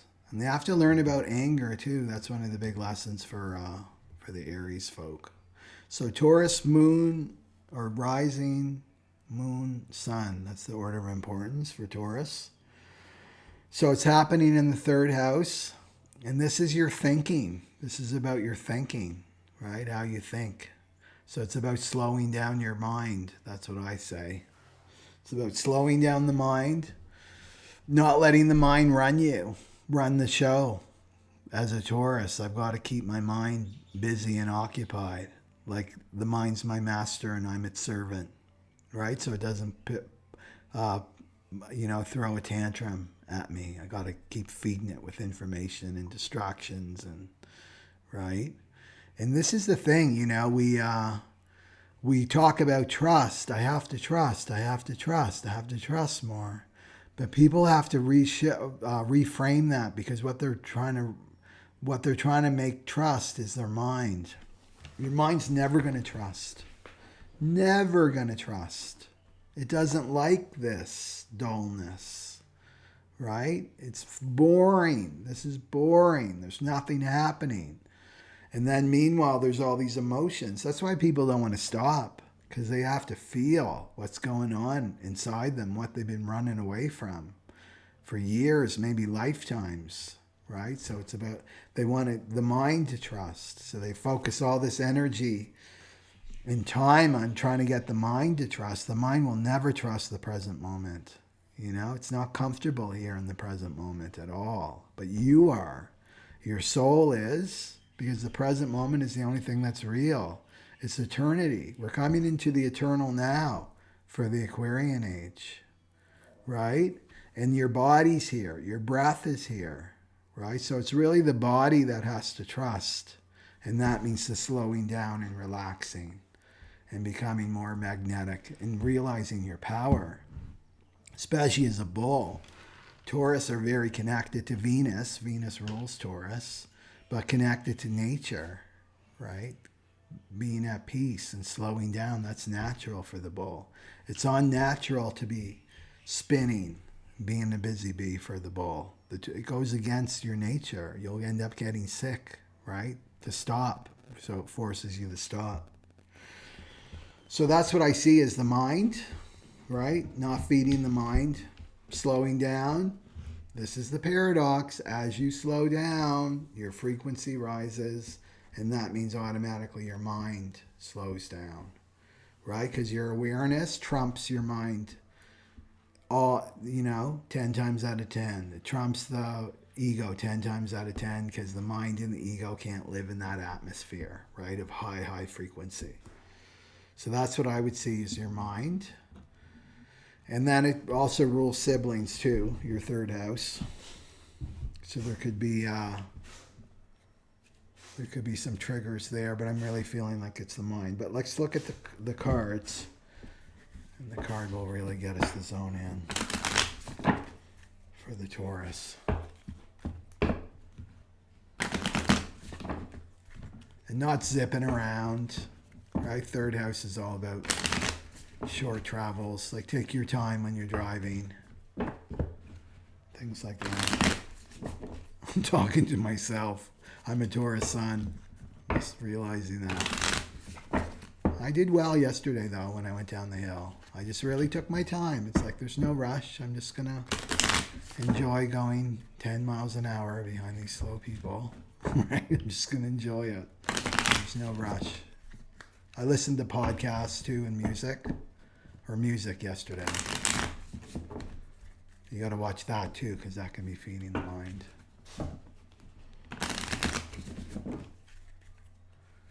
Okay.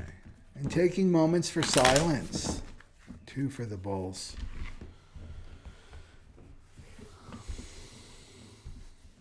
When you know you're eternal, what's the rush? There's no rush when you know you're eternal. Okay. Like beyond the physical, right? Which is time bound. Okay, what do the bulls need to hear? This one. Oh.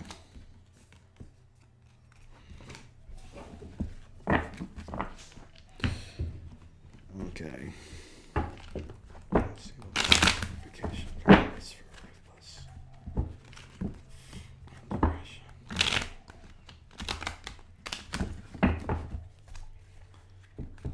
Okay.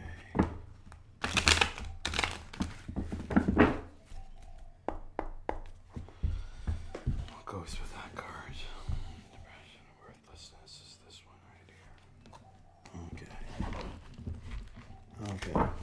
This is interesting because the traditional ruler of the second house, which is all about self-value, is Taurus. So this is the ego telling you that you're worthless, that you have no value, that you're too little.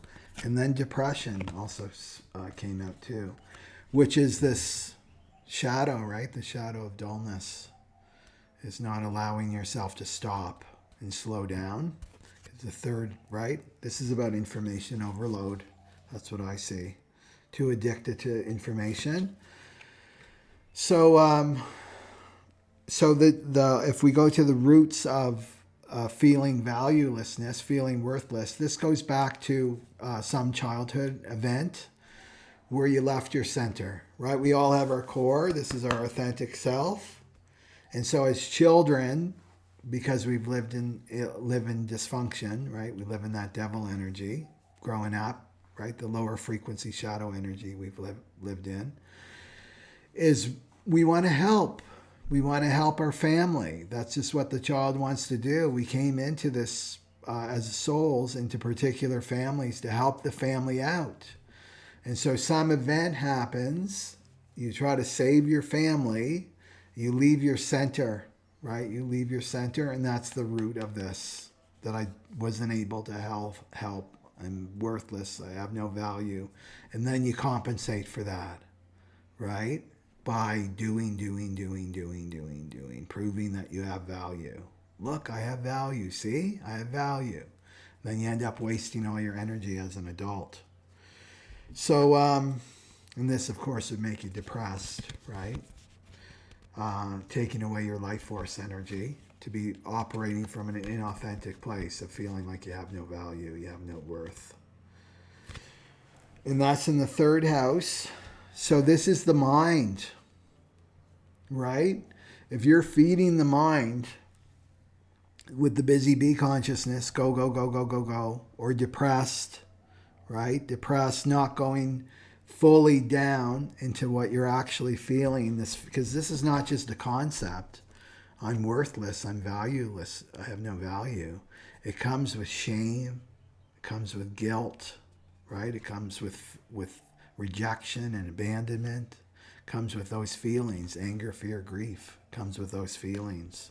And so the mind is keeping you away from that, the deeper feelings, and that's the real work. Remember the pathway of awareness, right? It goes from the physical, mental, emotional, and then to the frequency, right? That's what we have to get to for the Aquarian age. We're evolving through the emotional body. So you got to feel it. It's not enough to like, oh yeah, I am worthless. That comes up in my mind sometimes. My ego worm tongue tells me that, that I'm worthless sometimes or have no value when I stop and that comes up, right? And what comes with this is these feelings of shame, right? The shame and the guilt. So that's what I see you're running from, Taurus. Running from that. So to slow down and just welcome it, right? Just slow down and stop. Okay, I'm going to give myself this evening, and I'm just not going to distract myself with information or feeding my mind with stuff, food, feeding myself with distractions or getting resigned. I'm so depressed. I have no life force energy. I'm just going to welcome it in. I'm going to just bring it all in, right? I'm not going to fight it. I'm not going to resist it. I'm going to accept it. I'm going to bring it all in so that I can really go to the root of this. Because some event happened in childhood. Some traumatic event happened to you in childhood. And as you slow down, then it can release. It can start to release, right, for you. That's what I see there. And it may have something to do with a sibling, just because it's the third house. It may be sibling related. So a brother or a sister, something happened, right, with the brother, the sister, when you were a child. And then you got the Wheel of Fortune. So that's good for the tarot. So this is good karma, right? Wheel of Fortune is good karma. So that this can be healed, finally let go of, so that you can become magnetic and flowering in consciousness and letting this go and stop running, right? The running is probably taking away your ability to attract, right? Because you're up in your head, running from what you're feeling, these deeper feelings. So I see that as positive for the Taurus, for the bulls. I think that's it for Taurus. Nothing else is coming to me. Okay.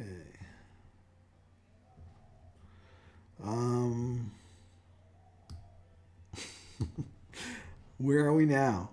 Gemini. The Gemini, the twins. That's what I say to, there's a mom here, she's got a Gemini, and I said, you're so lucky you get two kids for the price of one.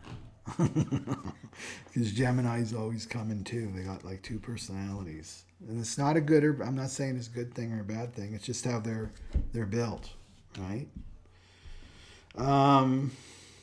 They just have to accept that. See, this is all about accepting ourselves, right? Now we're designed. Okay. that. There we go.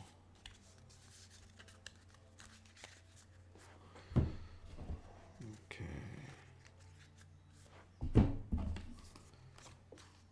Russian and rootless.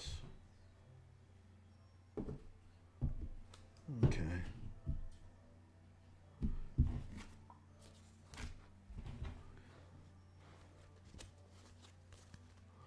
Karma. Okay. Yeah, let's go for Gemini. And that's in the second house. So that's more self-worth issues.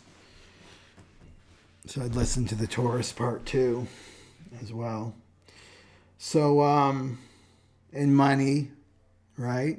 So there could be a lack of money coming in. If Geminis, if you're feeling like a lack of money and finances and not feeling secure on the material, I'd look at that. That it's your magnetism is being compromised, so it's about slowing down. So not get it, because Geminis are very. It's so the flip of the Taurus reading that I just did, right? They're so in their mind and quick, and they have agile minds that they can be like, how do I figure all this out? How do I figure out all this out? How do I get more money? To go the opposite way, which is to slow yourself down, right? Embrace this magnetism, this flowering, this gift of magnetism and flowering for the summer solstice. And then attract it in, right? Attract it in. So let's just do some cards just so I can focus on this.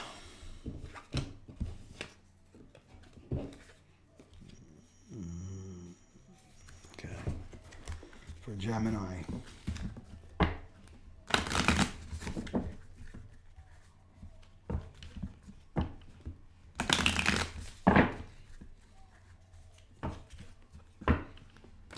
Yeah, be in the flower, not the bee.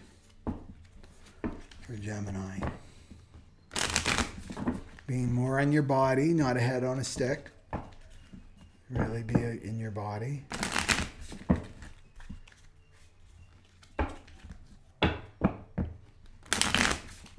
Right? Visualizing yourself as one huge magnet, like just attracting everything into you that you need. But it comes with self-love. You gotta love yourself.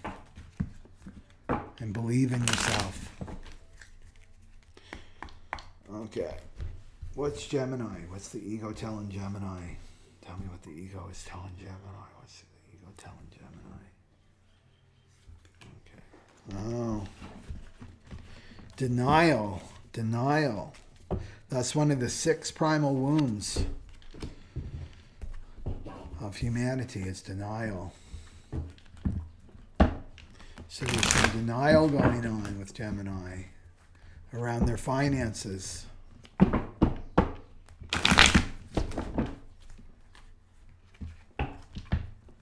So denial is a refusing to look. Your intuition is telling you, it's sending you some messages. Maybe you're waking up at 4 a.m., right? Your soul's trying to get your attention. Your intuition is trying to get your attention to come and look at this. Could be self-value issues too.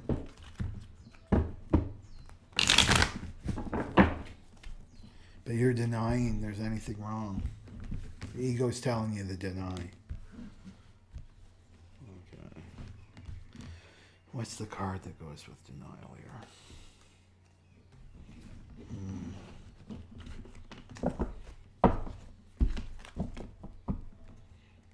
So denial.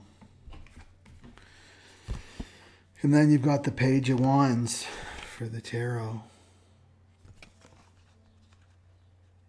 To me, it's denying your inspiration.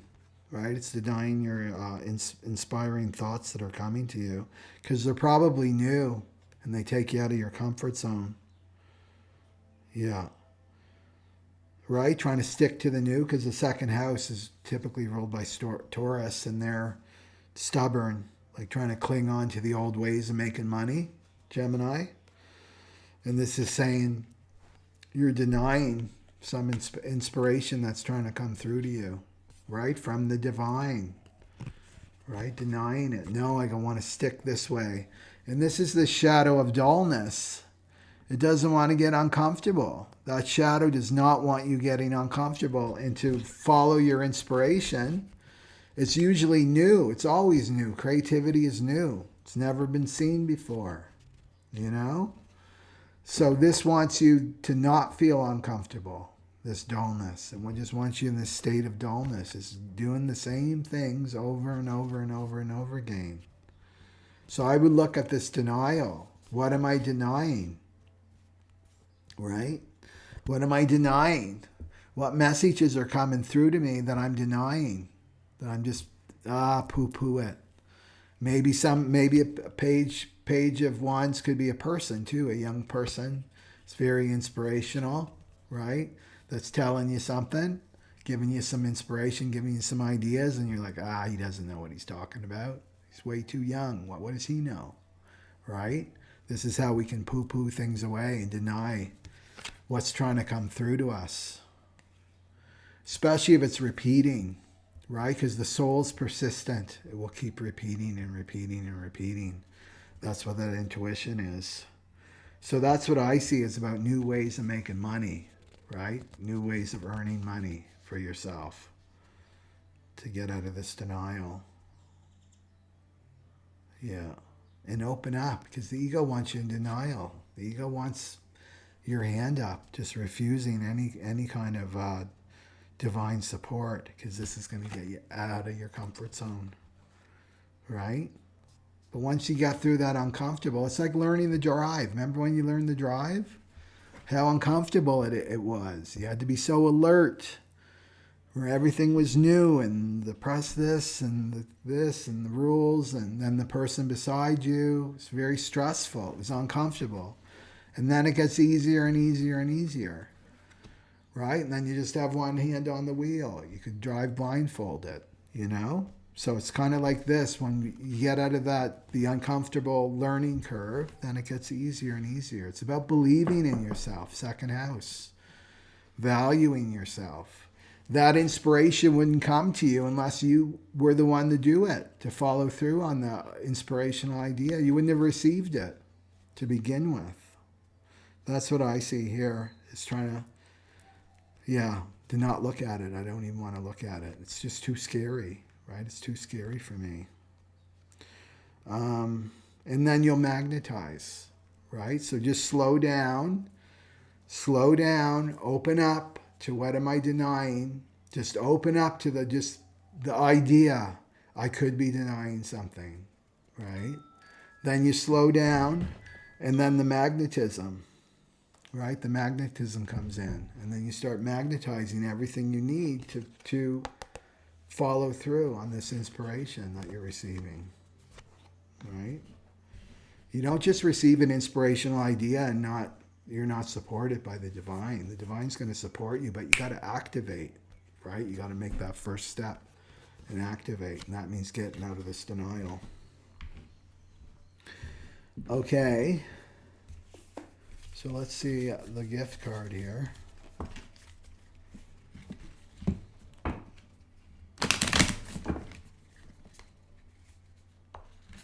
You guys must relate to that. You know, you get an intuitive hit, and it's like, holy God, I don't know.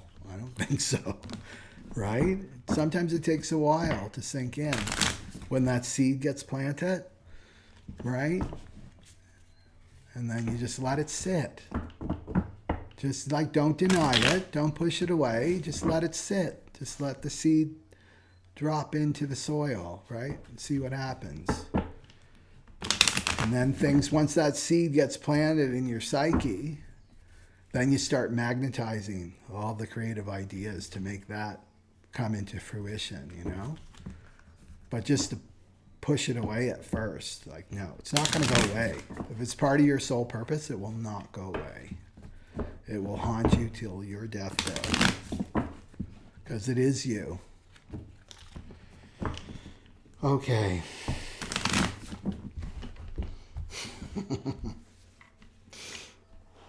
It goes with this card for Gemini. What's Gemini? What can help Gemini? Tell me what can help Gemini. Oh, this is a good one. It's humor. It's humor. So humor for Gemini, I mean, they're the trickster, right? The Geminis are the archetype of the trickster. So humor's there with them anyway. So have one of your twins is probably funny, right? One of the twins of Gemini is probably funny and has a sense of humor about it. That's what I would see. To see the light side of it, and this takes the fear away, right? Is humor. Yeah. So that's what I would, just practical things like Groundhog Day. Watch Groundhog Day. It's so funny. People that have watched it. It's Bill Murray, right? He could read like War and Peace and I'd be laughing. Yeah. So just bringing more humor into your life and having a lightness of being, right? You're on an adventure, a grand adventure. And that devil energy, right? That shadow energy wants to pull you in one of the traps of this shadow, because we're in a soul harvest right now. Like we're making our choices for sure. Like we're like this woman making our choices. But what's so great about our choices, the rift is getting so wider and wider that it's really clear to see, this is the devil energy. This is the light side, right? This is the shadow side. This is the light side. It's really easy to make your choices now. But where this devil energy gets you is around money, right? Because that is what represents the frequency of fear on the planet right now is money. If it wasn't money, it'd be something else like food or something else, right? That fear frequency has to take a form. So right now it's in the form of money, right? So that's how it gets people. That's how it traps people. So you want to be going to the light side with the humor, right? And knowing 100%, like I said was it Taurus? I should have been said to Taurus, but to have 110% in faith, right? Faith in the divine. And then you can let go and you can be light and you can be carefree like a child, right? The child of the divine. That's what I see here. Yeah. And the page is youthful. This is so Gemini, right? The Page of Wands is youthful. You're youthful even if you're 90 years old, Geminis. They have that archetype of, Mercury. Yeah, youthful. That's what I see. Okay. Let's go for Cancer. Cancer. Happy birthday, Cancer. We're almost in Cancer now. I like Cancers. I've got a Cancer North Node, so I'm learning all about Cancer stuff in this lifetime. That one goes there. Okay.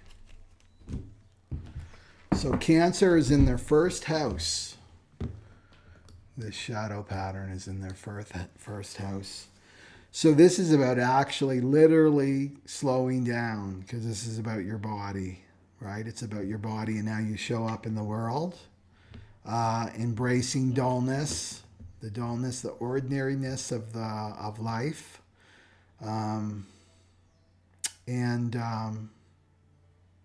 It's also about your appearance too. So you already have the gift of magnetism, right, as a Cancer. Cancers are very magnetic. This is the thing I tell the Cancers because they're having relationship issues now. They got the Capricorn on the other side and the Pluto's in there and the shadow of limitation.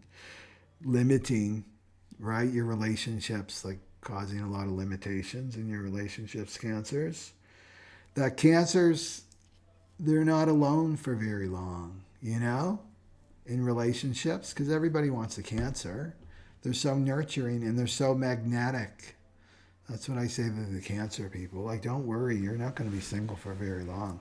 People grab onto Cancers, right? So this is about really coming into your magnetism, right? As a Cancer, because it's in your first house, like the embodiment of that magnetism. And this automatically makes you more and more attractive, more and more attractive. So it's not about conventional beauty per se. It's just that life force energy, the glow. The life force glow will just start moving through you. And that's what people are really attracted to. They're not attracted to, nice shoulders or nice butt or whatever. They're really attracted to the light within that other person, That's like true attraction, this magnetism. So you don't want to be the busy bee, right? Running and not being the flower. The busy bee isn't magnetic at all because it's not sitting in its power, right? Or you don't want to be depressed and given up either. You want to be a fully embodiment of this gift, right? Let's see. What's here? Ego card for the Cancers. And they're going. Oh. And they're going through the channel of initiation in their 10th house, their vocation, their soul purpose. This is a powerful time for Cancers.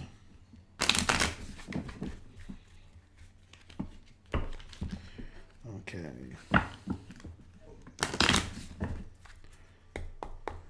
What's the card for Cancer?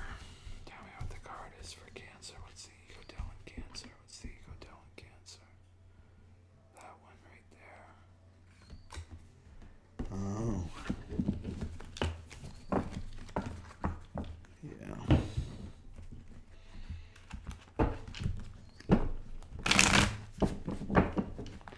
So the card's the dark story.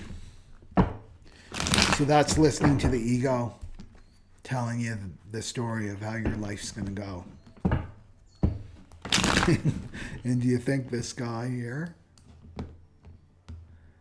is going to tell... Where is he? Oh, I know why. Do you think Worm Tongue, the ego, is going to tell you a nice bedtime story? And this great thing's going to happen to you, and then this will happen to you. And no, it's going to tell you nightmare stories. That's the dark story. It's listening to Worm Tongue. It's listening to the ego about what's going to happen if you slow down, right? What's going to happen in your life? What's going to happen to your partnership? What's going to happen if you don't get up and watch the sun rise? Maybe the sun won't rise unless I get up and watch it. Right? Like that kind of silliness. The world will fall apart. Cancers can get so over-responsible, right? Especially for their families and their loved ones. Take on way too much responsibility. So let's see what other card goes with the dark story. It's this one. Oh. Yeah. Yeah. So not listening to this. Right? Because as soon as you start listening to Worm Tongue and start believing what he's saying, if I do this, if I slow down, if I really start loving myself, putting myself first, self-love, all those good things, then my partner will leave. Like, for example, right? My partner will leave. I got to be on my game. I got to be doing this. I got to be doing that and taking care of him, taking care of her. Right? This is the dark story. So you got to nip it in the bud. As soon as you hear the ego starting with all these negative things that are going to happen, you nip it in the bud and you stop listening to it because you can believe it into existence. You can believe that into existence. That's your power as a manifester, right? As a co-creator. And then you've got the Chariot, which is about things are moving for you, right? You've got that channel of initiation in the 10th house. So there's lots of big things happening in your career and your vocation, and then around your appearance and how you show up in the world, right? During this time, because it's your season. The thing is, we love the season we were born in, You know, that's when we really thrive.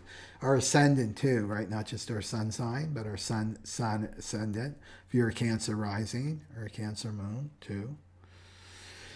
So this is about moving out, right? Moving out of this dark story and start creating new stories, like new stories for yourself. Like listen to Worm Tongue and say, "What? No, but good things can happen too, right? Maybe my partner will start pulling their weight if I decide to put myself first. Maybe my partner will respect me if I start setting boundaries for myself, saying I need this time to myself, nurture myself." You got to go to the glass is half full. This is dark stories. The glass is, glass is half empty, right? That's Worm Tongue. He's telling you that, and it's not true. It's to keep you in that lower frequency, right? It's to keep you in this energy, the shadow, the devil energy, right? It's to keep you in that lower frequency energy where you're stuck, you know, how you show up in the world. You want to be choosing this, the higher frequency energy, the lover's energy. I feel like this time for people too, just speaking of Cancer, is we're learning about our power. This is the age of empowerment, the age of Aquarius. We're learning about how powerful we are through our experiences. And sometimes we need that experience of complete oppression, you know, of that depression and feeling stuck and I'm a busy bee and nothing's working for me. So that we finally like stop, right? This is about slowing down. I'm finally going to slow down because I've tried everything. I've tried doing everything the ego told me to do, and it's not working. And then you get to really reclaim your power, like really, really claim your power. So you have the experience. Remember, it's the age of experience. So I have the experience of my power and my power to manifest and create this new reality, these new stories for myself. But you got to stop listening to the dark story.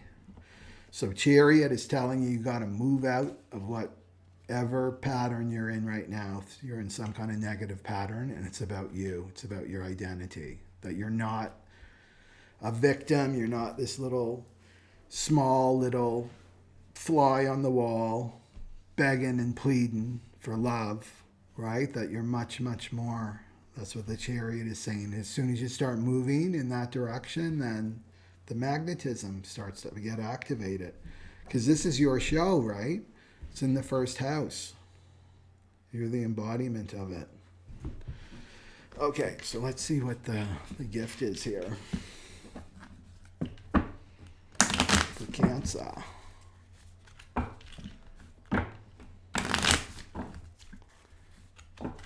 You don't want to be bonded. I just feel like there's a lot of relationship stuff for Cancer going on. Bonded to your partner in that way. That's the old way, the old ancestral way. I got to keep my partner on a tight leash.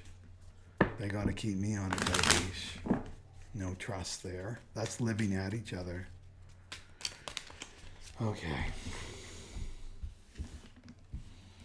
So what do we got for Cancer? What do we have for Cancer? This one.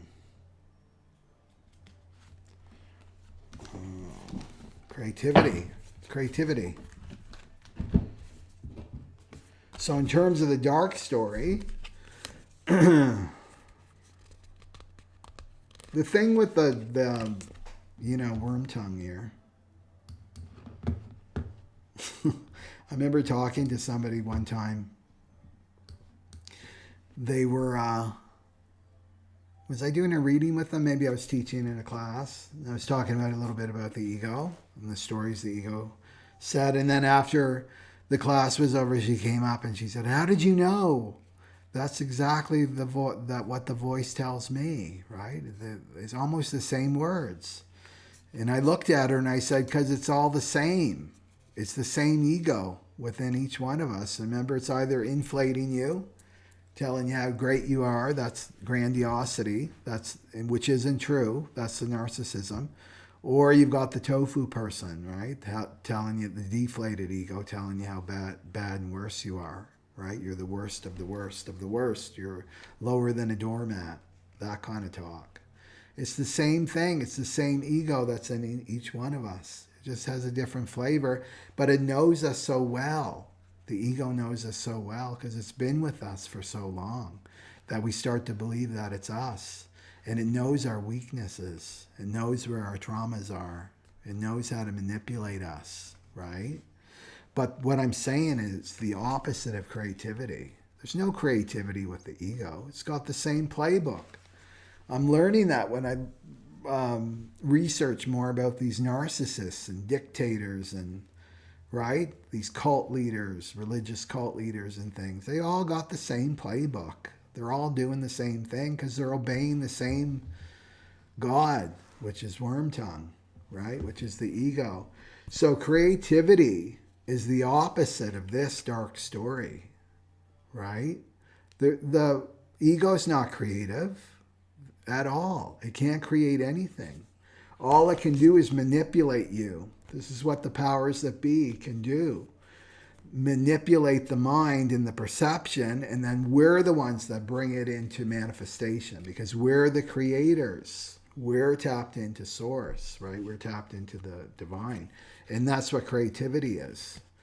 So let go of this. Don't bring this into form, this dark story, right? Bring this creative energy. This is divine energy through. And you do this by slowing down, not trying to save everybody and do everything, doing everybody's job for them, trying to save them from their lessons, right? That's what this is showing you. It's time to take care of you. Put yourself first. Love yourself first. And then the creativity can come through, you know? And you can even start activating it through some kind of art practice. I was talking to my Cancer friend last night, Cancer rising friend, and she was talking about that. Maybe I should start painting again. It's like, yeah, do it for no, because she's, well, and then she's like a professional artist too. Well, I'd have to get a gallery and blah, blah. And I said, don't even go there. This is the dark story. Oh, it would never work because, you know, for whatever reasons that she had why it wouldn't work. It's like, don't even go there. Just start baby steps. I'm going to do a painting just for me, just to express, get whatever's energy is inside me and express it, get it out, manifest it, right? Because the ego wants the purpose. What's the purpose of this? So this could be really activate this creative energy for you. Just do it for you, just for the joy of it, you know? And you'll be tapping into your power as a creator, right? As a creator. And then you rise. You rise above this. This is all fear-based, right? It's all fear-based, and it's manipulative. It's manipulative. Okay, that's what I got for Cancer. And then we go into the Leo. Where's the Leo? Okay. Where's the Leo? Oh, yeah. Let me just put these away.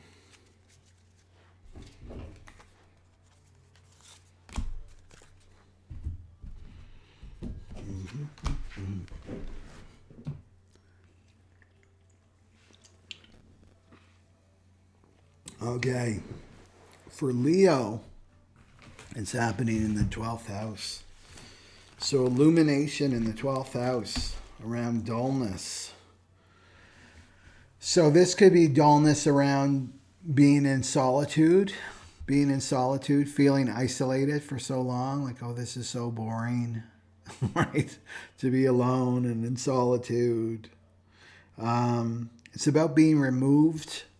You can almost feel like you're in a state of lockdown, like with this shadow in the 12th house. And I'm also seeing that it's a completion, right, of a cycle, because it's coming to the 12th house, so it's coming to the end for you. It could be beliefs too from past lives, right? Of this, this is just the way it is, right? This is life. This is just the way life is.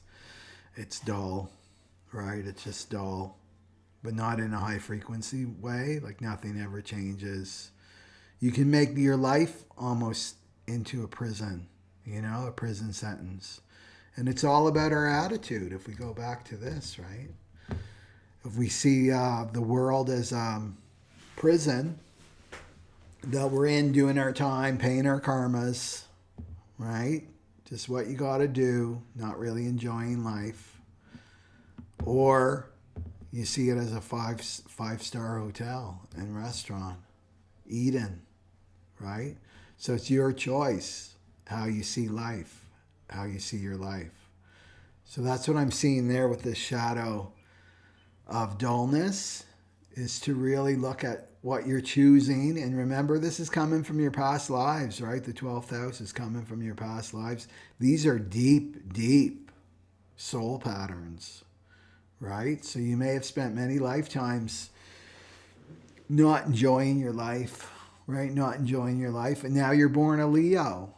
Now you're born a Leo. So a Leo sun, moon, or rising. You're here to enjoy. The Leo's ruled by the sun. You're the eternal child. No one else is ruled by the sun except for Leo. So there's a reason why you're a Leo now, right? So it's letting go of this, right? Letting go of this, because Leo's the creator, right? They're very creative, Leo. They're here to create. That's what they're all about, creating. And they're optimistic. This is where they belong. There's no sun here in the Devil card, right? There's no sun. Just the fire. There's a little bit of yellow in the fire and the torch, right? But this is loaded with sun energy. That's the lovers. So you want to be choosing this. You want to be choosing this. And it's also connected to divinity, right? To the 12th house. Also, you want to watch addictions. This is totally addictive energy, right? This devil energy, this shadow energy. So you want to watch that, right? To avoid this dullness, because that's the house of addictions and escapism. If you want to escape through creativity, right? That's the higher frequency of escaping through drugs. Okay. And enjoy your solitude. Enjoy your solitude, because it's important to learn to love your own company. Because who else is going to enjoy your company if you don't enjoy your company? And with the 12th house, I mean, there's lots to explore. It's consciousness. You can explore your own consciousness. Okay, what's the ego telling Leo?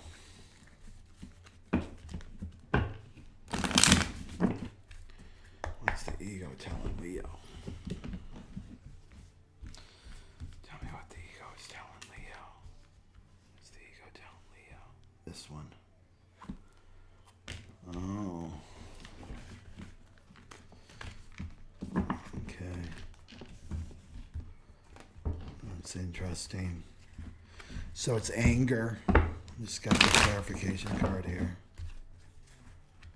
There's some anger for Leo, which can be expressed as depression. If you're more prone to depression, just because the 12th house is so internal. But there could be the busy bee energy, trying to escape this dullness. Angry that you're alone. Angry that you're in solitude. That the divine has put you in that position. Yeah. And the thing is, we need to individuate, because Aquarius is the opposite sign of Leo.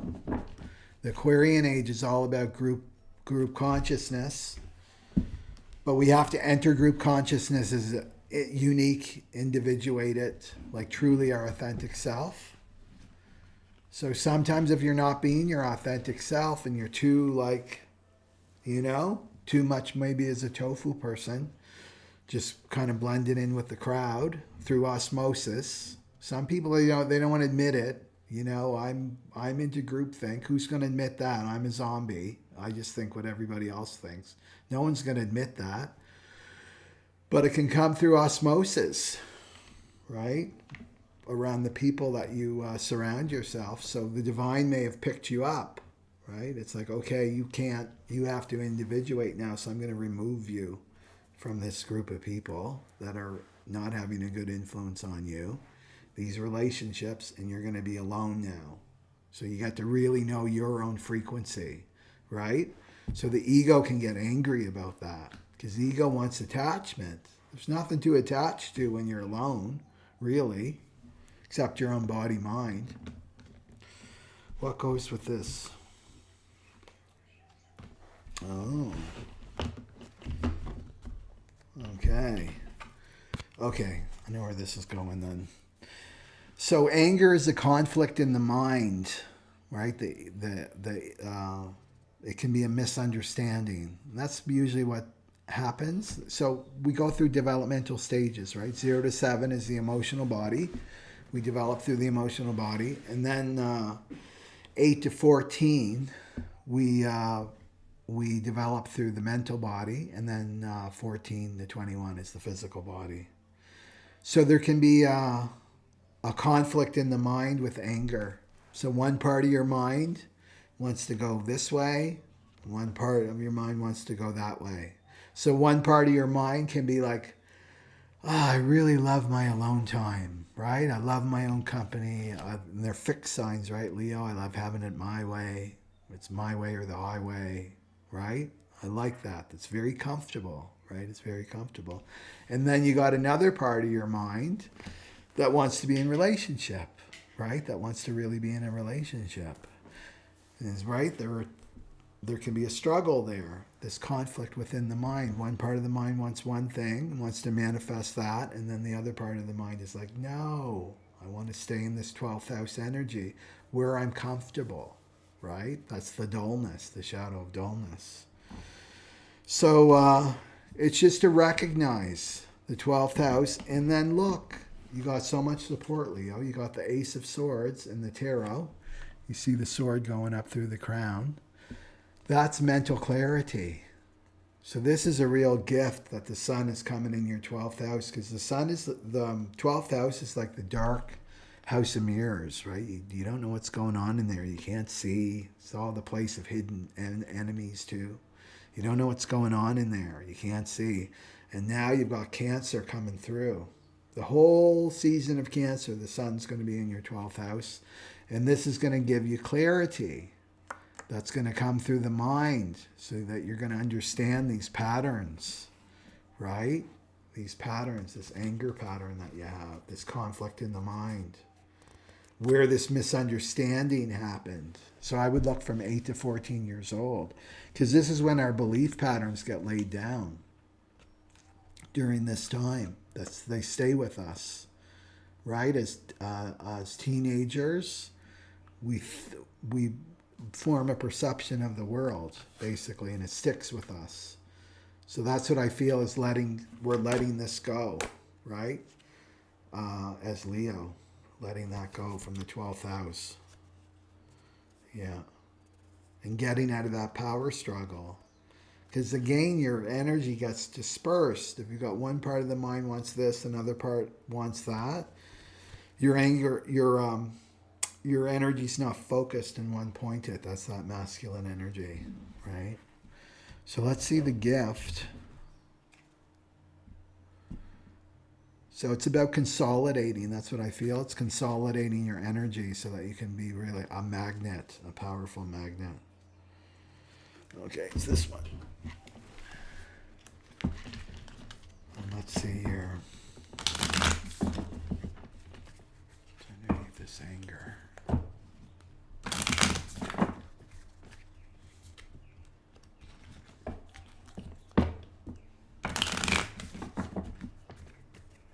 And you may come to a point that there's both. You know, because one of the belief systems from a teenager is you have to sacrifice in relationships. Like it could be a belief like that you learn from your parents. Or you just have to sacrifice parts of yourself, your authentic self, to be in relationship. And there can be anger about that, you know? A misunderstanding. That's a misunderstanding that it has to be that way. You know? Right? The Ace of Swords is just saying that you're going to get amazing clarity on that. And then you can make the choice, right? Then you can make the right decision for you.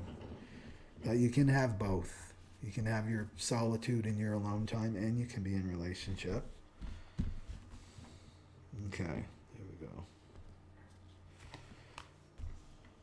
Okay.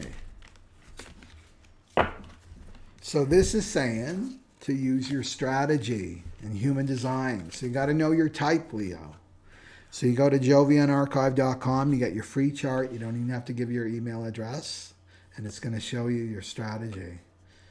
Right? So if you're a manifester, this is going to get you out of this anger because you're going to obey this. This is your strategy. This is about the future. This is about how your aura works, right? How your aura uniquely works for you. And so you can trust this with this strategy. I mean, don't trust my words. What I always say is point it back to you. Have your own experience, right? But human design, I found, is incredibly accurate.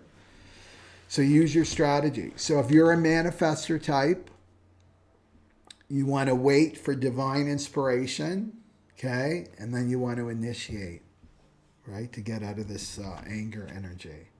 Because this is the conflict in the mind, right? And we're moving away from this mental awareness system. We're taking the authority of making our decisions from the mind, and we're bringing it into the solar plexus, but we're bringing it in through strategy, right? Strategy type, right? Strategy type.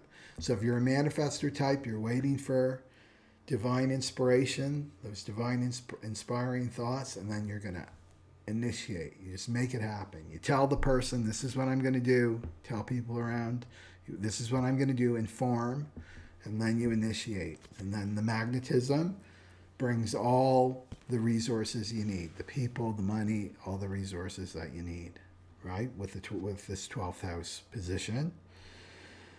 And then if you're a projector, you wait for the invitation. So you wait to be recognized. The person recognizes you, recognizes your gifts and talents. I love this about you and this, and you feel lit up as a projector, and then you get invited, and then you're invited. And you get to answer yes or no to the invitation for this. This is going to increase your magnetism. This is all about your aura. Magnetism is all about your aura. It's going to make your aura much more powerful. And as a projector, your aura automatically magnetizes to you invitations. As a manifestor, your aura automatically magnetizes divine inspiration for you. Your aura, manifestors, move through time and space. You're always moving energy wherever you go. And then if you're a manifesting generator and a generator, then you respond to life, right? This magnetizes your aura. So you're listening to your navel, yes or no, right? This response, that's what you do, is respond with a yes or no. And then the reflectors are waiting for the moon cycle before they make decisions. It's a Leo reflector. Okay?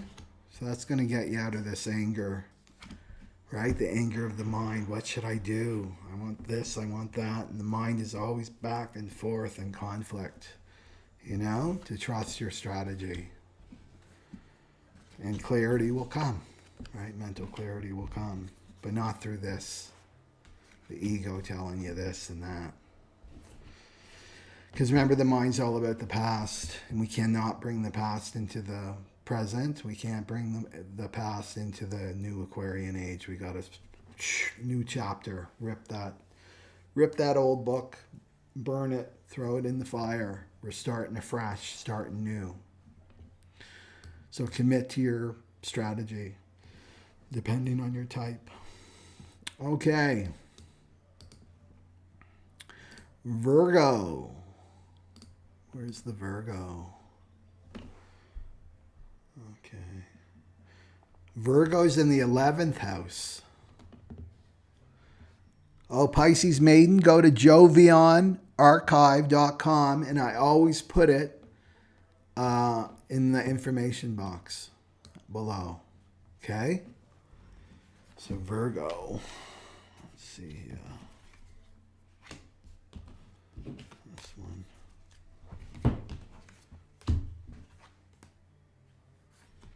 Okay. So it's in the 11th house. So you may have some boring friends around, getting bored by your friends, right? They're too dull. They're dullards. They're not stimulating me. Maybe tossing some friends aside to get some new friends, right? Recycling your friends. Yeah, being a busy bee. Maybe not too committal with your friends, right? Not really committing, like not good with silence. Some people are like that, especially if they've got this open throat. See that brown? If it's open, undefined, that means it's undefined. These people are not good with silence. They feel that pressure in their throat chakra to be talking. Whenever you go to the people that go to come home from a party and their throats are sore from doing all the talking, well, they've got this open throat. The ones that talk nonstop. It's really funny to watch them. I've got a defined throat, so I don't feel this pressure. But I know the people, because I know a lot of people in the park, right? That I know their charts. They've got this open throat. These nonstop talking. Not go with silence. Okay, so the 11th house, the dullness. So that fear maybe of the silence, right? With your friendships. Maybe getting feeling dulled by the groups that you belong to too, right? Not magnetizing new friends. You could be bored with your friends, right? Wanting to magnetize better, more interesting people, right? To really look at that, because you may not be seeing them clearly. Remember what I talked about? You can't really see the truth when you're up here in your head. When you're at low frequency and you're up in your head, you can't really see people clearly. To really go, this is about listening too, to go with your friendships. If you find a person particularly, and I know this, right? If you find a person like, oh, they're so uncomfortable to talk to, and sometimes you just want to avoid them. It just feels uncomfortable, What I do is I go the opposite way, and it's like, I'm going to give that person my full attention. And usually it's not just me. It's like there's a group of people that feel the same way, and they say the same thing. And sometimes I'll just I'm not going to avoid that person, but I'm going to listen to them. I'm going to listen to them. I'm going to get fully present, right? In this, and then work through this dullness, right? And really see them, right? See them and listen to them. And it's amazing what happens. They become very interesting, right? I find them very, very interesting. Now, I put a time limit on it, though, too, right? Because some people, they especially as projectors, they just want to hold you, right? Because they feel seen. People feel seen by projectors.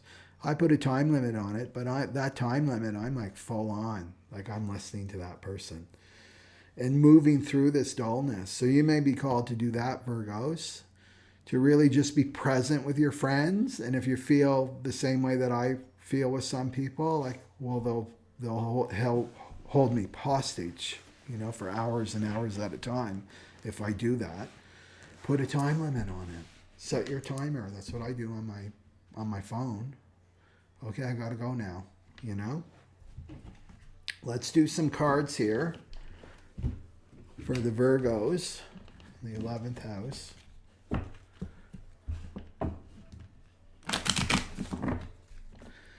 And then trusting that as you slow down, you're going to magnetize new friends, new groups of friends to you. Because we're almost like in the time that we're in right now, it's like we're in musical chairs, you know? People are shifting around. We're letting go of these karmic relationships. New people are coming in. New experiences are coming in. But we have to have faith in the in-between time. Right? When the divine closes a door, another door is going to open. But in its own timing, because it's the 15. Okay, what does Virgo need to hear here?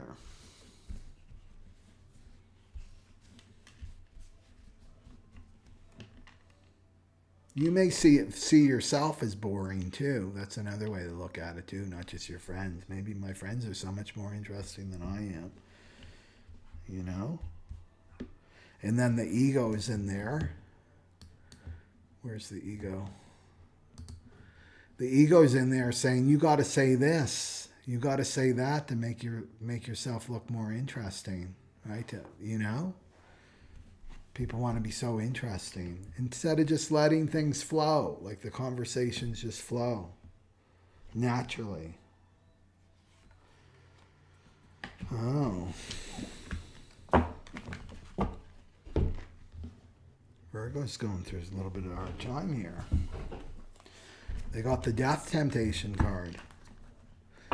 So something's coming to completion for Virgo. Yeah. Around your friendships. Let's see what the other card says. Because it could be a shamanic death too, right? That card.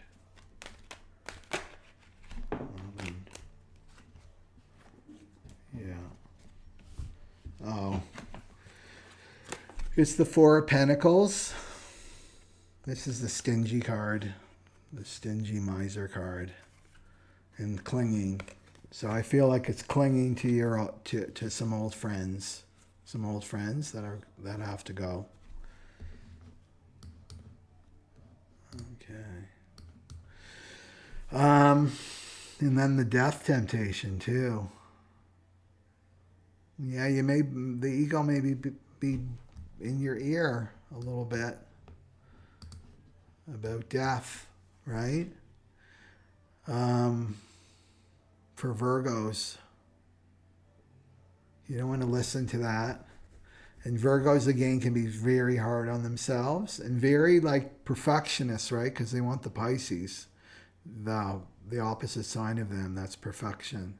Because they have a knowingness of this perfection. Like our soul is perfect in itself.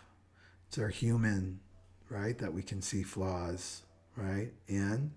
So there may be a projection of that perfectionism on your friends. On your friends.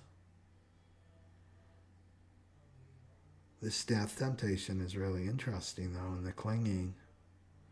So clinging to friends. Clinging to friends out of boredom. The fear of boredom. There could be some deservability issues, too. Like, I only deserve this type of friend that doesn't really listen to me, right? That they just want my attention, right? They don't really see me, right? I'm going to pick another card because the Death Temptation needs some clarity.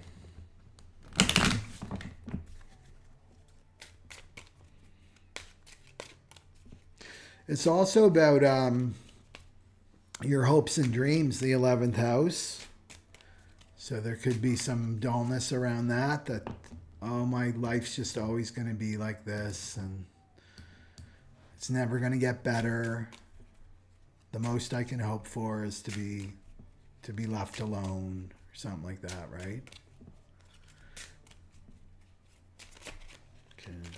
Because the Death Temptation could be just not living your life, right? Like depression, that's kind of like a death in a sense. You're not really in your vitality. You're not in your authentic self. What goes with this Death Temptation? Oh. Holding on, which goes with this Four of Pentacles. Okay.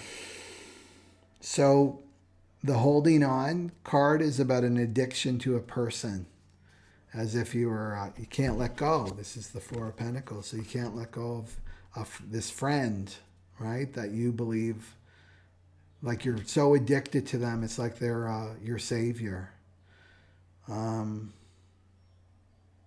Holding on. So it could have been someone you lost, too, in the past, because it's connected to death. So it could have been a friend that died, that passed on, that you can't let go of.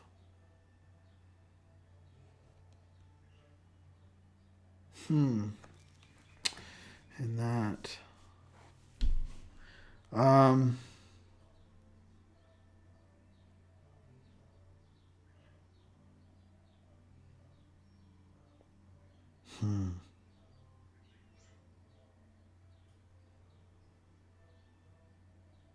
Yeah, I just see this holding on to this group of friends that's not good for you, right? So that you can allow.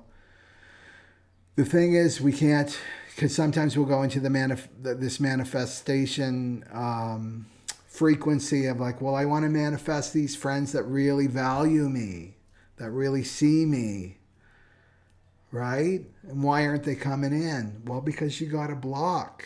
You got your hand up, and how you have your hand up is you're clinging to this energy that's blocking these new friends from coming in. That's what I see, right? And the shadow of dullness, all the shadows are like intertwined together, right? All the 64 shadows are intertwined together. Every shadow has dullness in it. And this is not empowering, right? The shadow of dullness. It's just the way it is. Like, I'm just caught in my ruts. I've been with this friend for 25 years, and it's just the way it is. You know, that resignation, this depression. That's what I see the death temptation is about. It's really pointing to this depressive depression energy. This is letting your spirit die. You know, that's what this is letting your spirit die.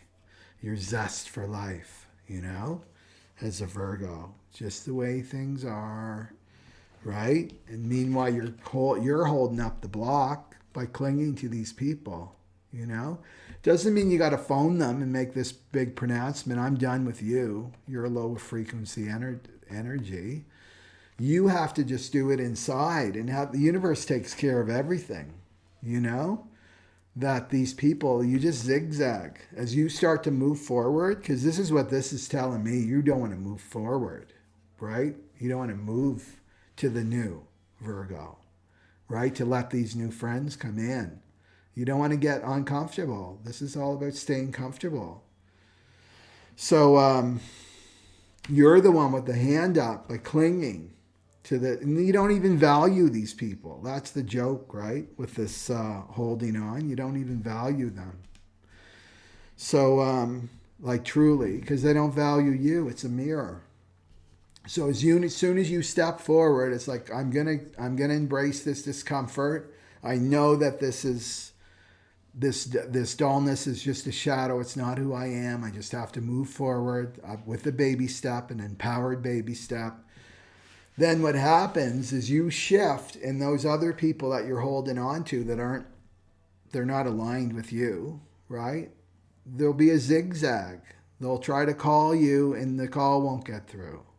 They'll try to meet with you, but something will happen where they can't make it, right? The universe just takes care of it all. It's all frequency.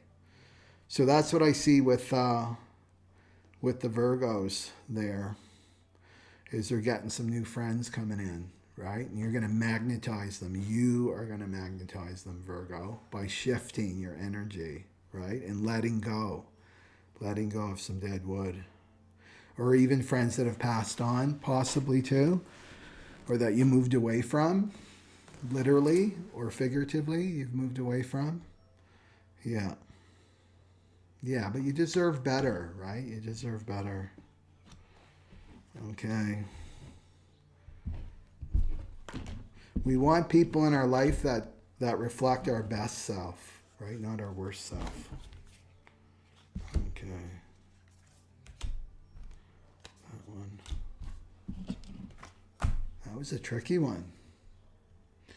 Okay.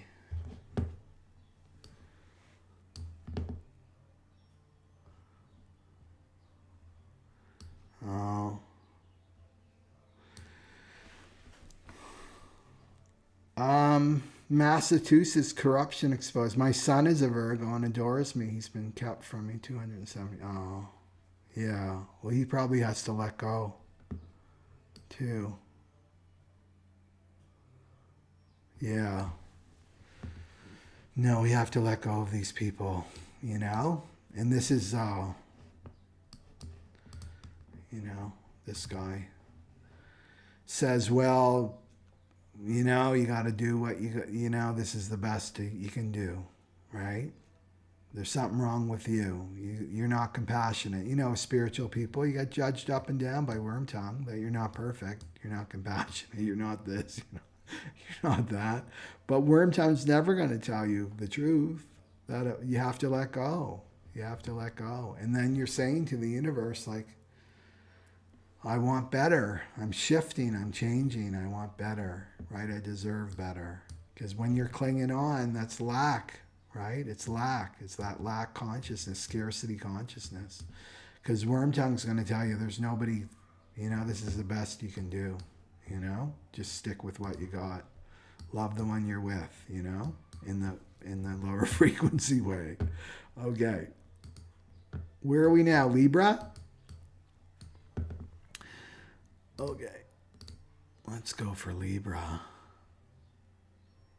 Okay. I put those away. So Libra is it in the 10th house? I think it is. 12, 11, 10, yeah. It's in the 10th house for Libra. So that's all about your vocation. That's about your soul purpose. And it's also about your any issues you have with authority, right? So there can be a dullness, like you're feeling this dullness in maybe the work that you're doing, right? Feeling it's the grind, day after day, not really feeling inspired, Not feeling like you're being stretched, not wanting to get uncomfortable, right? That's the other thing too. Maybe feeling a bit of depression, maybe being the busy bee, right? Being the busy bee with work, distracting yourself.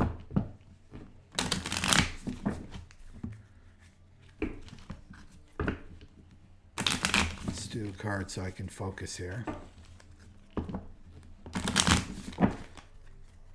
Yeah, getting too caught up in work and your titles and your status and your reputation.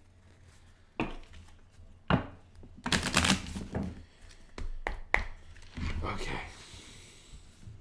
What's Libra? What's the ego telling Libra? That one right there. Oh.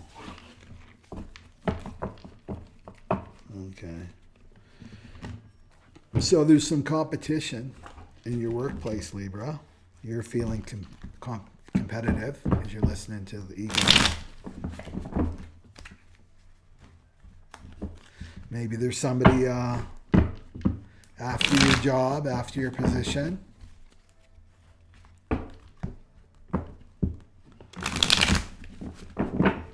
And this is what we're moving out of, right? With the Piscean age, we're moving out of competition into cooperation.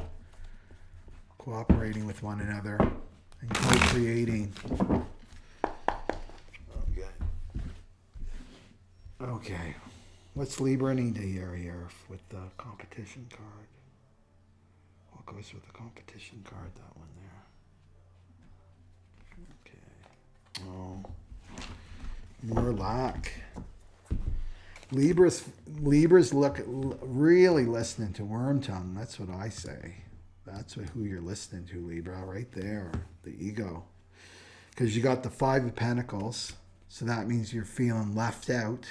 Right? This is poverty consciousness. I'm left out.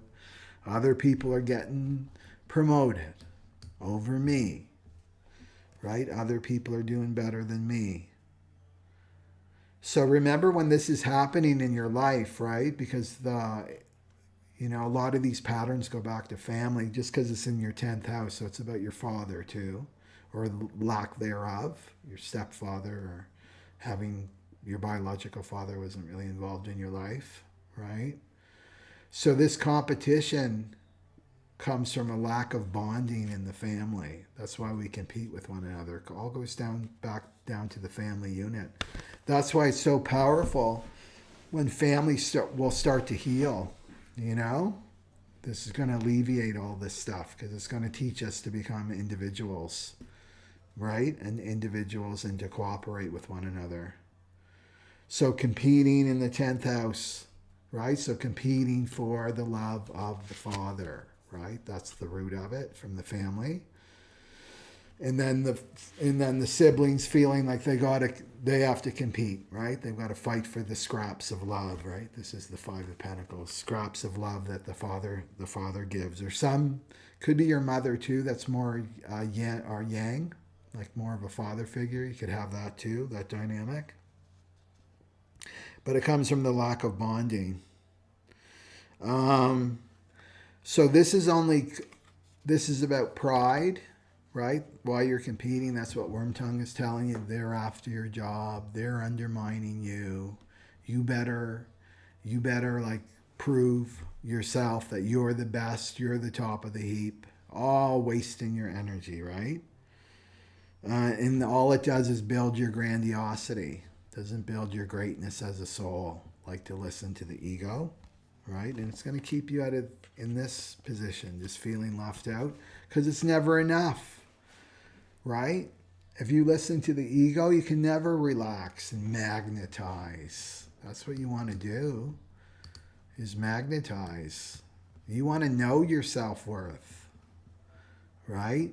Magnetism, and that Empress, she knows her self-worth, right? So this is about you magnetizing to you what you need. That you don't need to compete for scraps with other people. Like, stop listening to the ego about that in your workplace. Yeah. Cream rises to the top. Cream rises to the top. Truth rises to the top. Right? If somebody's scheming and behind your back and doing all that kind of nasty, manipulative, you know, this energy here, this devil energy, manipulative and competing and, right, backstabbing you, betraying you, whatever they're doing, that the truth will be known. That's the only thing that's real, is the truth, right? And cream rises to the top. So you stay in this position and take the high road. Always take the high road. And then you'll magnetize what you need to you. Okay. Let's see here. What's the gift here? Who's a Baba? It's park time. Boogie's like wagging his tail. Not quite yet, Baba. Okay.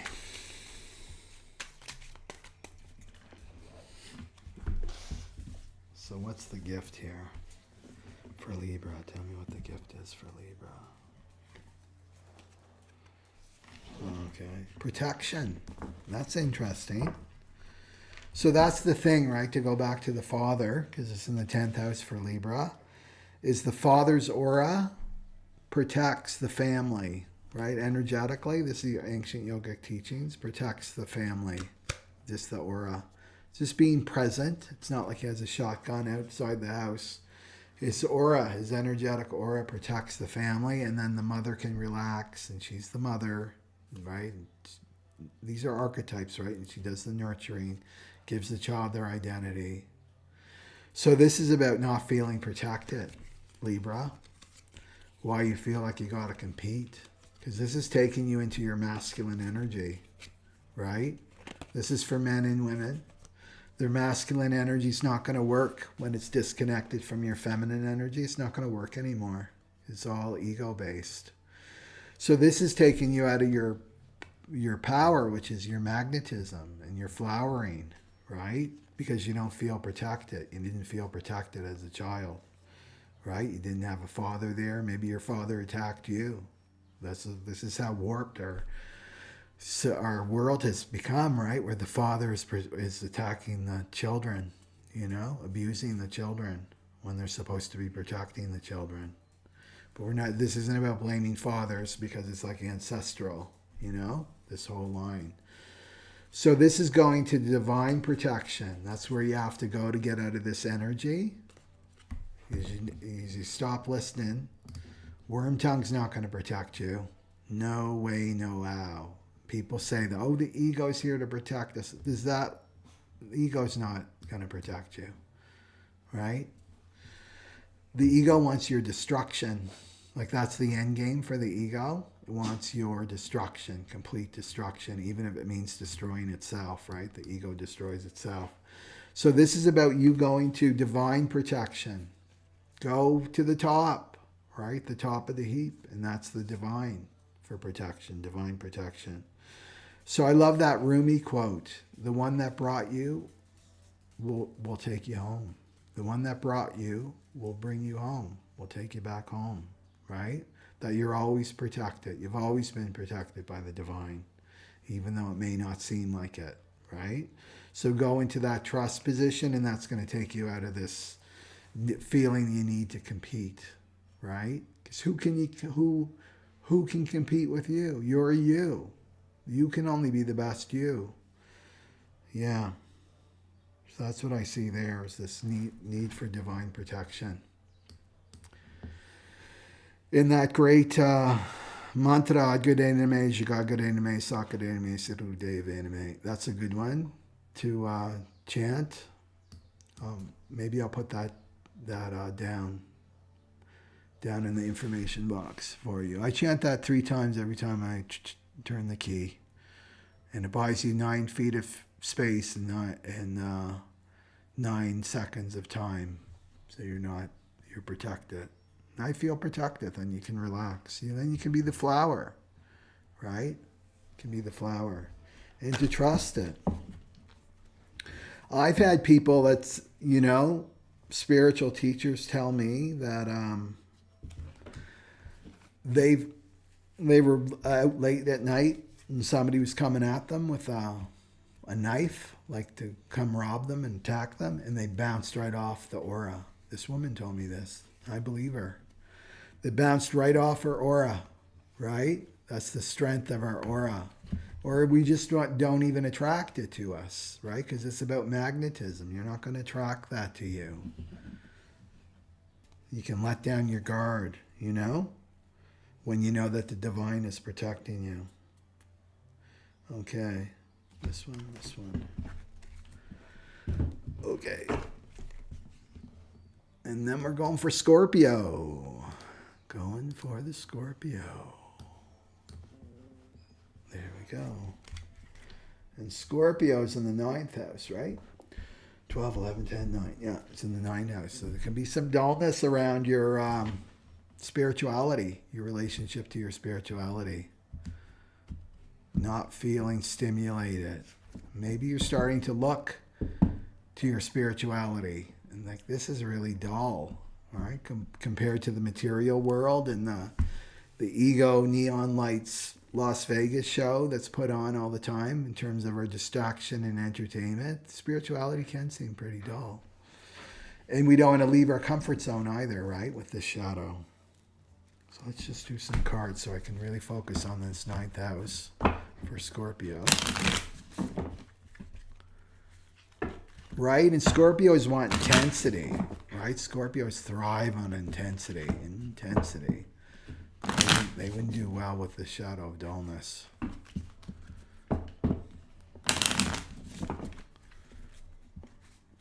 Okay.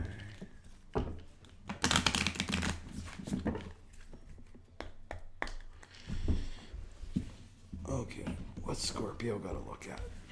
Tell me what Scorpio has to look at. What does Scorpio need to look at here? Judgment. They've got judgment here in the 9th house. So there can be some superiority. Remember, the ego likes to feel superior or inferior.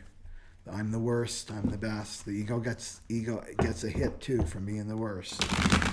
You can't be like the middle worst. You got to be the worst. Well, nobody else has had this experience like me. I'm the only one. That's the worst. The deflated ego. So there could be some judgment on yourself and other people. Okay. What goes with judgment? This one here. Oh, good news. This is coming to an end, right? It's the World card. So you've been in some kind of cycle, Scorpio. Where is it? Let me just check something here. Because the ninth house also gets us searching for meaning, right? Searching for meaning in your life. And the dullness is the shadow, like life has no meaning whatsoever, right? Life has no meaning for me. It's lost all meaning and zest for me. But it's also the higher view, right? The elevated view of things. So I feel like this judgment has been keeping you from being optimistic about the world, how you're looking at the world, how you're perceiving the world. And this is just the mind, the back and forth, right? And it's also about keeping you in separation, right?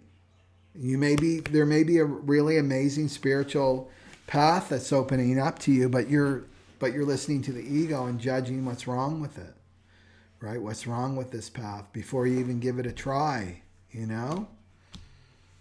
And that's the thing with the spiritual path or the teachings, right? Because the ninth house is also all about exploring that, and spiritual teachers. Spiritual teachers aren't perfect. You know, I see this all the time. Somebody finds a flaw in a spiritual teacher, and then all the wisdom that they've accumulated, you know, and everything, and then the growth and expansion they've experienced, they just throw it all out the window. Well, I'm not going to listen to that person because they made a mistake, you know? Yeah. Throwing the baby out with the bathwater, right? That kind of attitude. So this is what I'm seeing with Scorpio that you could be doing, like listening to the ego and going into that judgment and keeping something that may be really good for you from coming in. And the thing is, when you're a spiritual adult, you take responsibility, you know, for spiritual teachings. You don't give all your power over to a spiritual teacher. That's not the way, not for the Aquarian age. You go in and it has to be filtered through your own truth meter, your own frequency of truth. Is this true for me or not? And have your direct experience. And then if something does happen with the teacher, you haven't given your power over. You've got the booty, right? You have the booty. You can leave, right? People that are children in relationship to spiritual teachers, they're God, and I'm putting them up on a pedestal. And then they get betrayed because the spiritual teacher will betray you. That's just part of the path too, right? If you're giving your power over to a spiritual teacher, they're going to betray you. That's a given.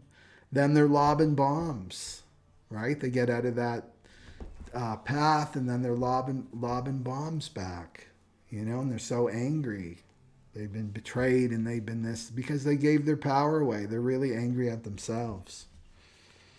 So I feel like with the World card, that this world that you've been in, that the ninth house and how you've been looking at the world, it's changing radically, right? This is an ending to how you've been looking at the world. Yeah. And open up to this new vista. It's going to be more optimistic, right? And maybe you're going to tap into your power of manifestation, right? Slowing down. Thinking things through, not immediately listening to the mind and getting reactionary about something.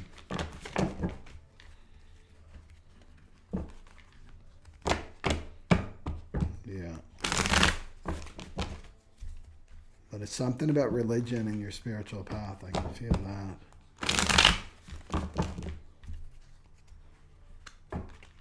And even if you've been burned in a religion, a spiritual path, and you've been burned and feel betrayed, bring it back to yourself, right? Let me learn from this. That's what I do with spiritual teachers. It's like, don't let me get into judgment. That's not going to help anybody. Is to let me learn from that. Let me learn from that fall of grace that that person had. Not to sit in judgment. Because judgment is either or. There's no gray. And that's when you know you're in the child, is when it's all black or it's all white. There's no gray. Okay, what goes with that card for Scorpio? That one too. Oh, interesting.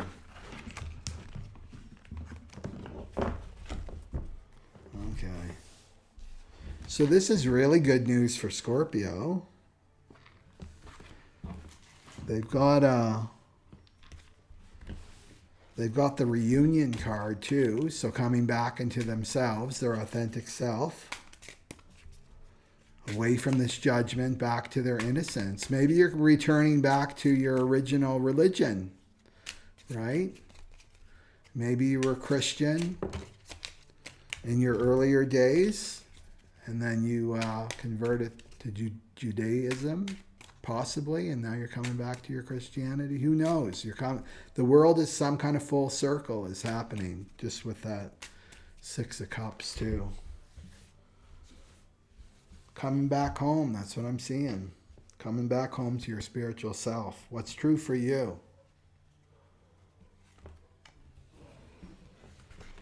Okay. And then the card is one of the sutras for the Aquarian age. When the pressure of time is on you, start and the pressure will be off. So, to me, it's about letting go of this judgment, right? Letting go of the judgment. Then the magnetism strengthens your ability to attract. Your intuition gets stronger, and then it's time to act on your intuition. That's what I see there. But there's some kind of homecoming that's happening for you with that. That's very good for Scorpios. Yeah. Okay. Okay. Jen Goodwin. Okay.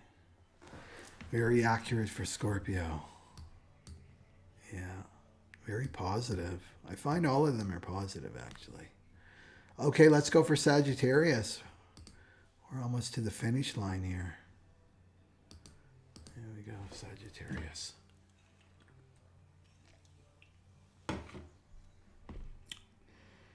And that's in your, should be 8th, right? 12, 11, 10, 9, 8. It's in the 8th house.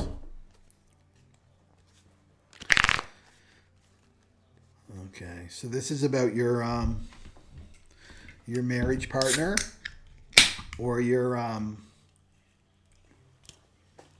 sexual partner, someone that you're intimate with.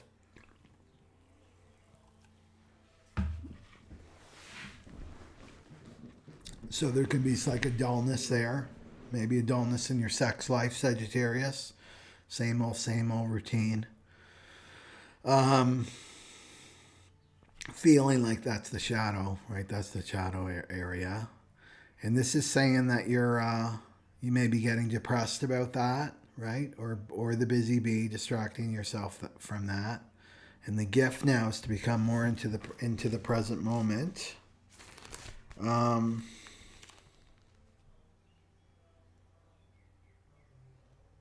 It's also, I mean, it's the traditional ruler of the 8th house is Scorpio, so there can be a lot of those deep emotions, you know, like shame and feeling powerless, because it's all about power too, right? Feeling like you have no power in that area of your life. Let's just do some cards so we can focus here on the 8th house and dullness.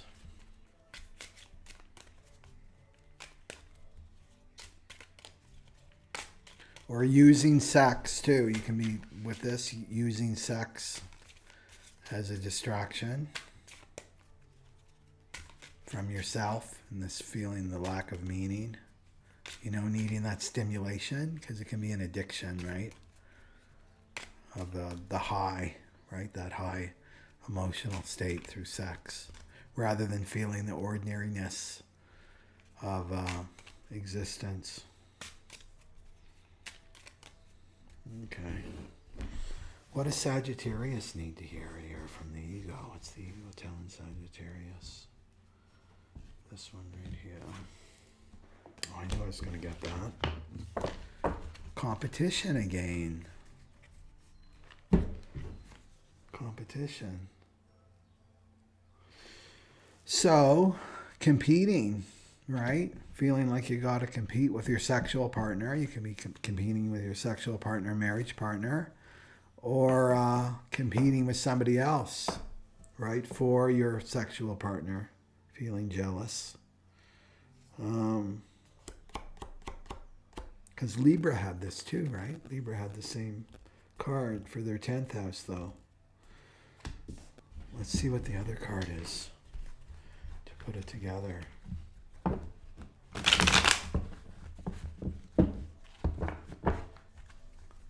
Sagittarius.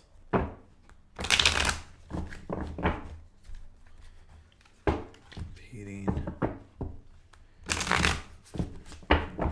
Yeah, not trusting your magnetism. Maybe you're competing for a sexual partner. You don't have a sexual partner. Maybe you're competing for a sexual partner.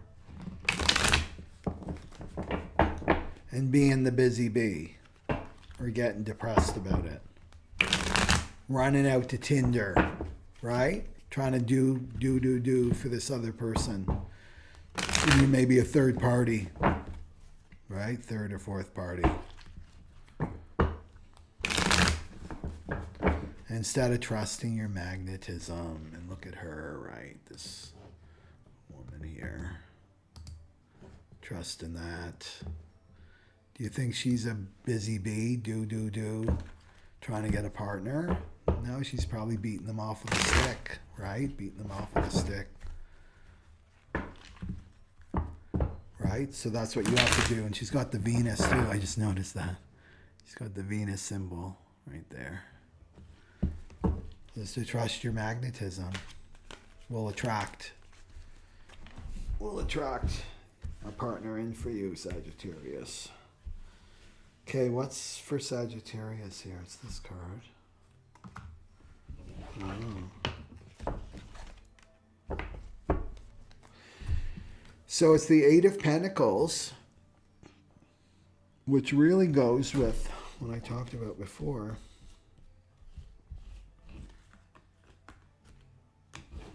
I'll lose my head and mind a bit. So doing the work. So the Eight of Pentacles is about doing the work. So this is definitely related to the 15. Because the 15 is just showing up, right? The 15 is just showing up to your life and competing. Yeah, I see it's competing through work. This is busy bee. So you're more of a busy bee, Sagittarius. Feeling you got to work. I got to work. I got to work to get this partner, you know? I got to work for my money. Whoever's, because it could work this way too, because it's who you're sharing resources with. So it could be a marriage partner, right? That's kind of footing the bill, paying all the bills. Or you're sharing resources together that you've got to work so hard, right? You've got to be the busy bee. But it's related around you, this partner, this 8th house partner, that you've got to compete, right? You've got to compete for his or her attention, his or her love, instead of just trusting your magnetism, right? That you'll magnetize things to you. We've been conditioned to do this, like to work. We've got to prove our worth, you know? If money comes too easily, we can feel guilty about it, right? We didn't work hard for that. We don't really deserve that. This is all going on in the subconscious, and we can actually repel money from reaching us if we have that belief system still in our subconscious mind. Yeah. So, I mean, this is totally worm tongue talk, right? That you've got to compete. You got to be on your game. You got to be hustling and hassling. You got to be work, work, work, work. Busy, busy, busy, busy, busy. You can't stop. Don't stop. Don't stop. This will happen, right? This horrible thing will happen. You'll lose your partner. You'll lose your home. You'll lose your money. All the lack. These are all those dark stories that I talked about, right, with Cancer. Yeah. Let's see what the gift is here. With that one. 22. 222. What's the gift for Sagittarius?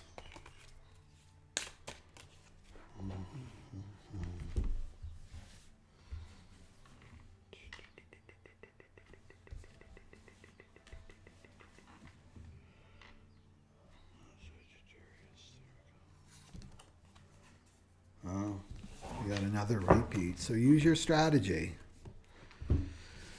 Use your strategy. The easy way, right? So that means, again, your human design strategy.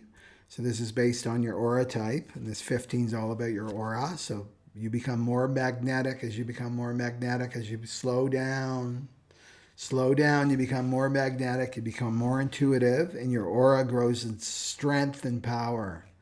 So this is the icing on the cake. It's like, how does my aura work, right? So go to jovianarchive.com, get your free chart, and it's based on your type, your human design type. So if you're a manifester, right?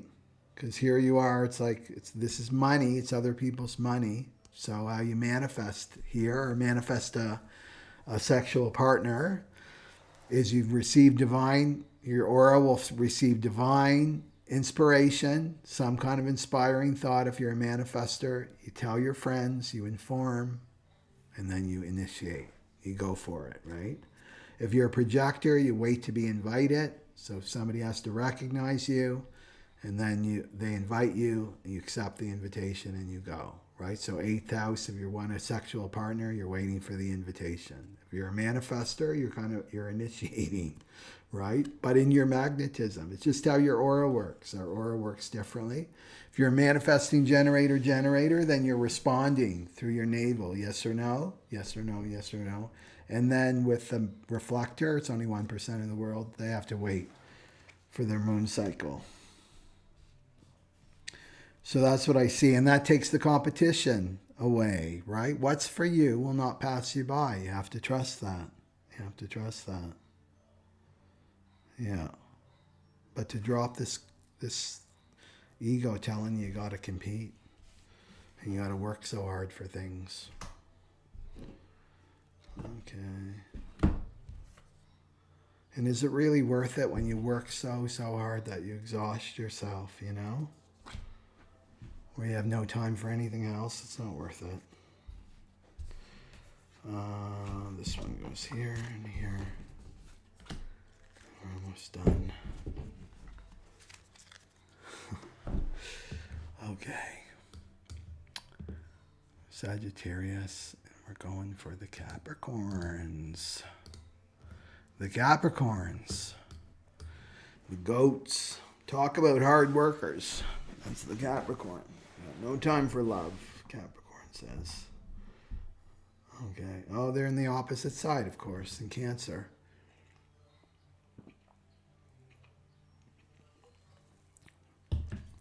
So the shadow of dullness for Capricorn is happening in the 7th house, and that's your area of partnership. So this could be a marriage partner, a romantic partner, or someone you have some kind of contract with. There could be this dullness.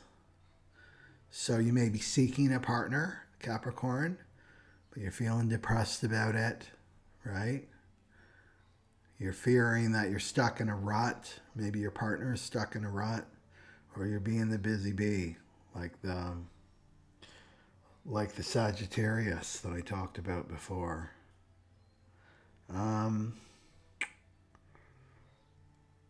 Let's do a card so I can zone in on this.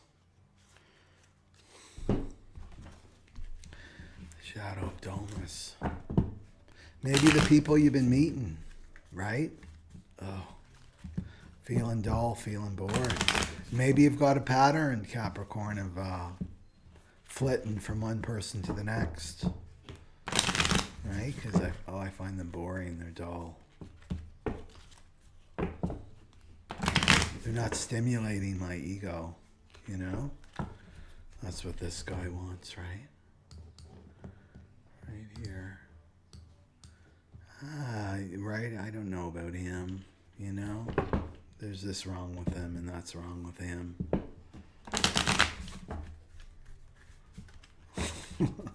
Nitpicky. Okay. Especially because it's your opposite sign too. Because our marriage house, right, is always the opposite of our sun sign. So you got Capricorn and you got Cancer on the other side. But Capricorn's longing for nurturing, right? It wants the Cancer, it wants the polarity. And Capricorns are the hard workers. They care about the pentacles, you know, in the tarot. They want the money, they want the practical. And the Cancers want the love, right? They want the nurturing. So you can see how this tension, but it's all about balance, right? Why we pick our opposite sign.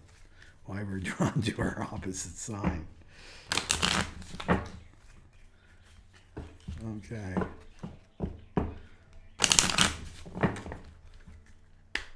So it's about trusting your magnetism, Capricorn, when you slow down.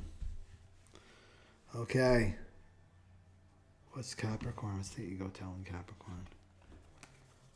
Oh. Oh my God. Capricorn got 3 cards. 3 came out.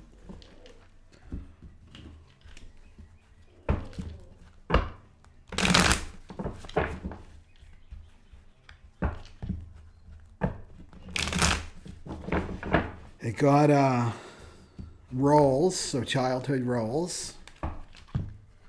So feeling, these are the roles that we take on in our family. So there can be like the golden child, I'm sure you've heard about these. Golden child, the clown, the mediator, the peacekeeper, the martyr, the ones that give up their needs, like I have no needs. Especially if you have a sibling that's kind of the problem child. There'll be a child that takes on the role of the martyr. I have no needs. Don't look at me. It's like the invisible child, right? Okay. This one here. Okay.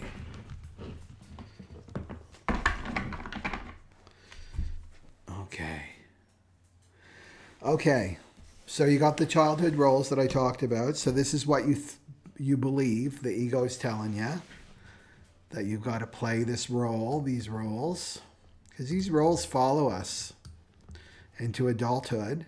So then you've got the ego, the worm tongue, telling you that you've got to be the martyr, right? You've got to be the invisible child with your partner. Because our childhood roles,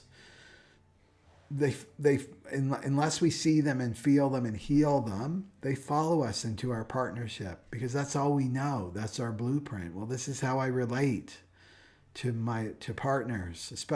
You know, this is going to directly relate to your relationship with your mother and your father and your family, and you believe that this role is you, right? And this is how relationships are done. I have to do it this way, so I have to be invisible, right? I have to be lower than my partner, whatever the ego is telling you, right? But this comes from childhood. And then feeling victimized. Here's the other one. You'll be victimized in your relationship. That person's going to take advantage of you. You're going to have to be forced to be in these roles, right? Especially if you're growing on your spiritual journey. And Capricorn has been totally pummeled, right? Because it's had Pluto in its first house since 2008. It's like, you know, Capricorns are going through serious transformation now. And you want to get out of this. It's like, I'm done with this. It's like a tight jacket that doesn't fit me anymore. And I want to move out of this.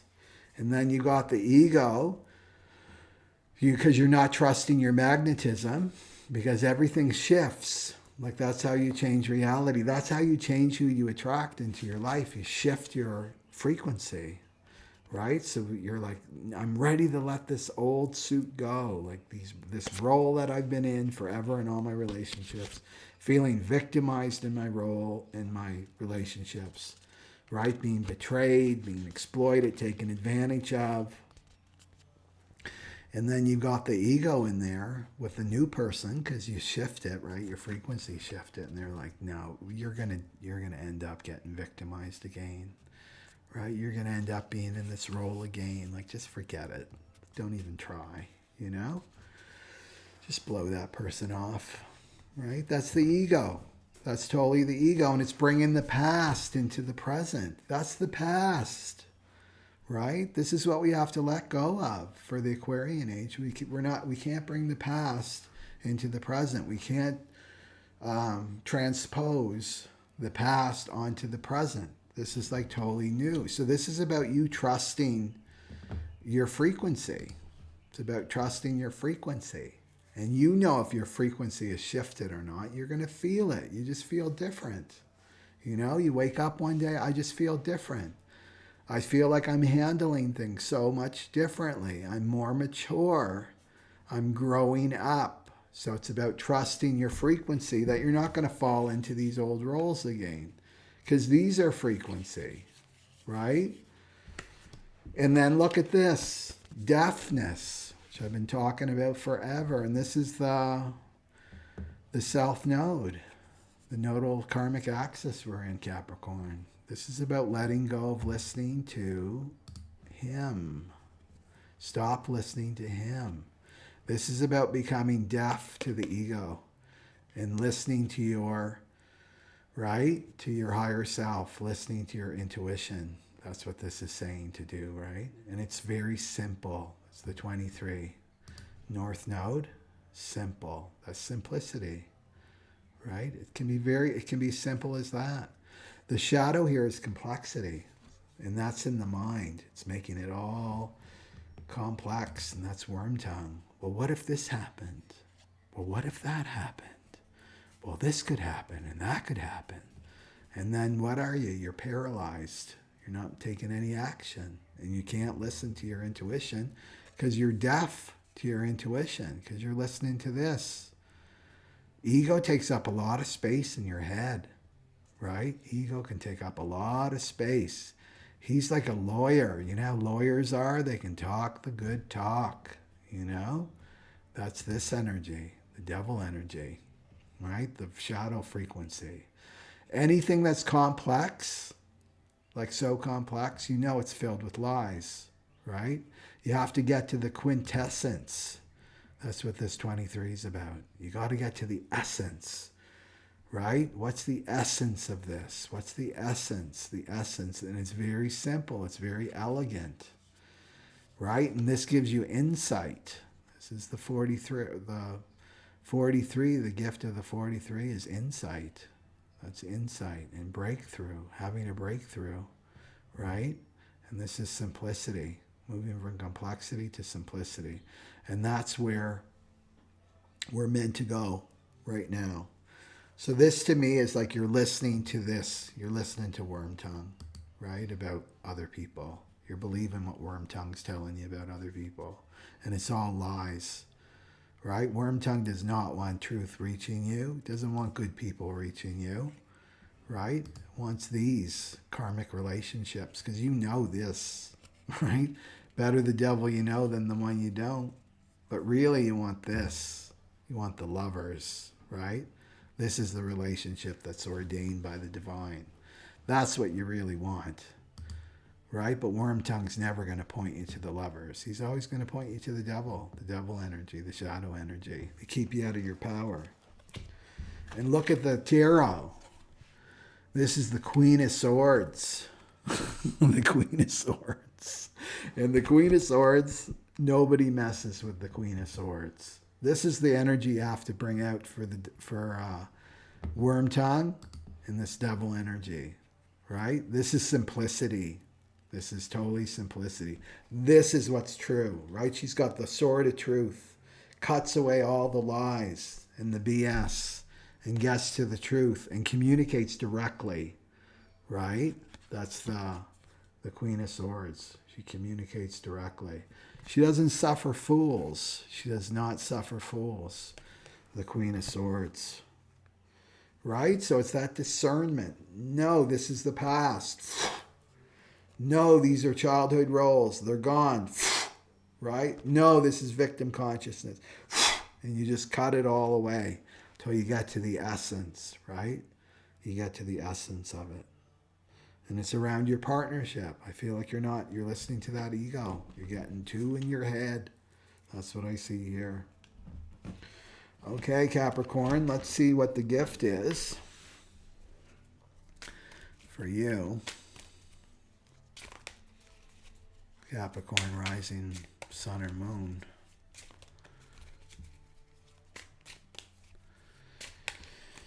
Okay. What's the gift for Capricorn? Tell me what the gift for Capricorn is. Capricorn's such a hard worker. They got which one here?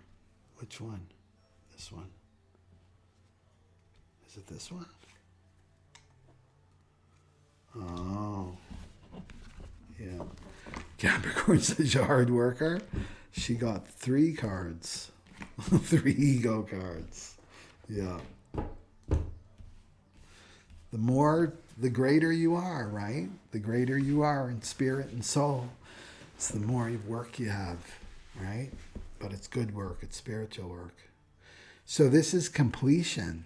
This is the completion card. So this means you're coming out of a cycle, Capricorn, that you've been in for quite a while. That's what it says with this completion card. So, the 15-5 is all about rhythm, but it's also about cycles. It's also about cycles because we operate in cycles because we're in school, right? We're in Earth school as souls coming down here to have human experiences as spiritual beings, right? And this says you've graduated. That's what I say. You got your diploma right here. You got your diploma, and it's around your relationships are about to change. That's what I see here, right? They're about to change. You've gone through this cycle of learning. And sometimes the cycle of learning is like, you know what? I learned I really don't want that anymore. I don't want that kind of relationship anymore. I've grown, right? I'm more evolved now, and this is what I want. And maybe what you want now isn't something you wanted even a year ago, right? Or 5 years ago. So this is the completion. You're about to go to another new stage in terms of your relationships. More emotionally fulfilling, right? And you've got let's see, 1, 2, 3, 4. And you're going through some kind of initiation in your 4th house. So around your emotions, right? So you're going through an initiation around your emotions.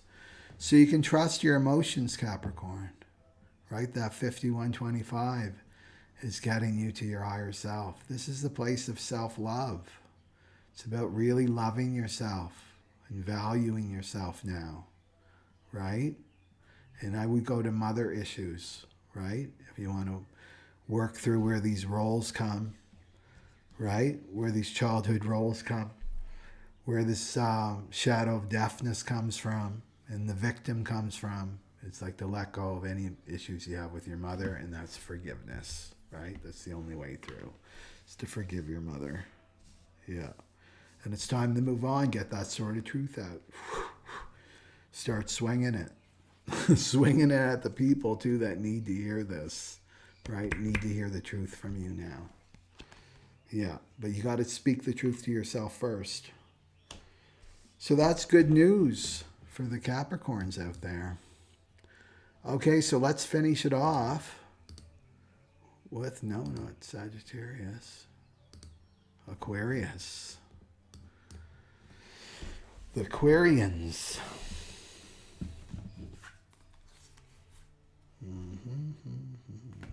Inflation. Okay.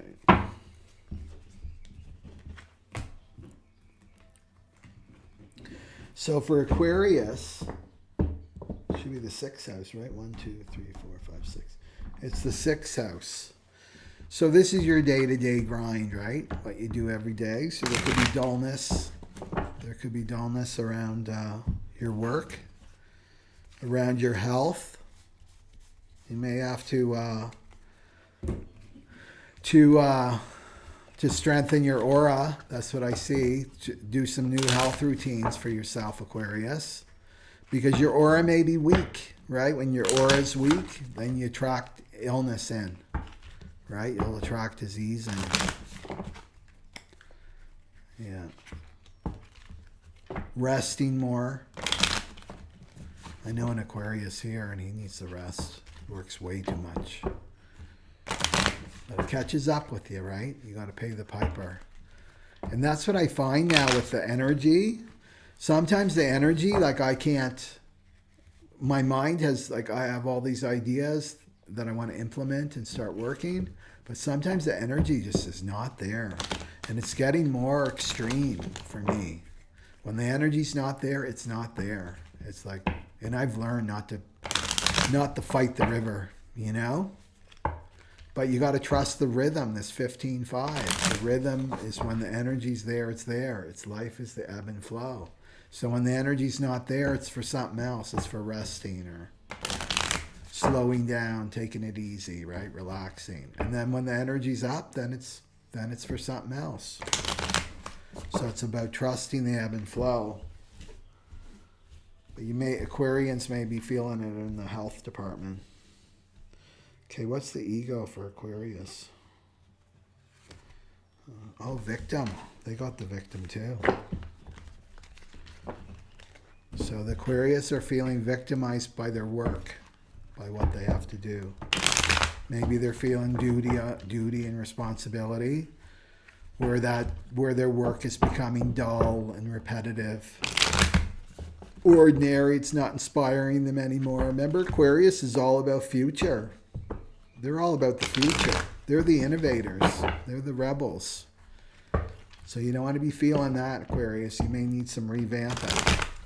And that means slowing down, taking a retreat, relaxing. Okay. Not to feel victimized, right? By the same, it's always got to be like this way. It's just the way that it's been. It's got to always be like that. No, you want to break out of that. What's Aquarius? Is this one here? Oh. They got the card that the collective got, which is no surprise. Yeah. Right? Because they got the Ace of Cups. Isn't that good? So this is a divine, right? This can be love for sure. Love can be coming in through your work, but it's also a divine, right? Because it's the hand. See the hand bringing the cup, right? These are ancient symbols. The cup is coming out of the sky, like it's a gift from the divine. And it's telling you to love yourself. That's what I see. To love yourself. And to love yourself means to nurture yourself and take care of yourself. Not be relying on somebody else to do it for you. So this, because it's an ace, that means it's the start of a new cycle for you, Aquarius, right? In terms of your work.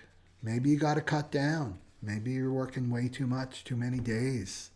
This 5 days a week, 6 days a week work, it's not sustainable. Maybe you're being called to shift and change, right? Yeah, of what works for you. Get into your own rhythm. That's what this 15-5 is about. Get into your own rhythm, your rhythm. This is what I do. I noticed a rhythm. I notice a rhythm with me, right? It's like, oh, usually this day, I try to get work done, but I just can't. It's like I stop fighting the river. It's like this day is like I'm going with my flow now. This is the day that I don't work. This is the day, it's the best day for me to be on the computer. This is the best day for this, right? But it's about knowing yourself. So this is what this is telling me is you're getting the invitation to move out of this victim. This is empowering. Self-love is empowering, you know? Yeah. And it's around your work, your day-to-day.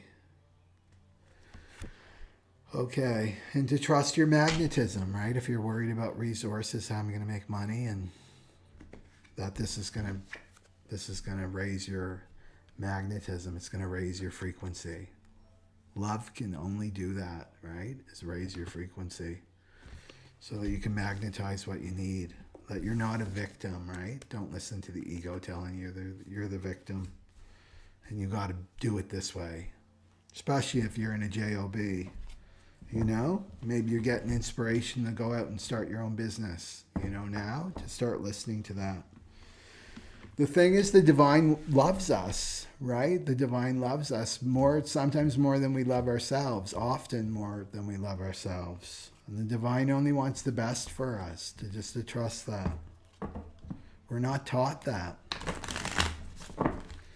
We're taught about the judgmental God, that we got to prostrate ourselves and we got to do all these things to please God.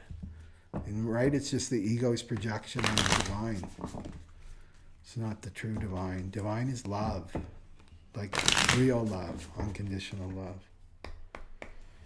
Okay. And what's the gift for Aquarius here? What's the gift for Aquarius? What's the gift for Aquarius? This one right here. Yeah. Oh. Initiation. Okay, well, we got to look at that channel, don't we?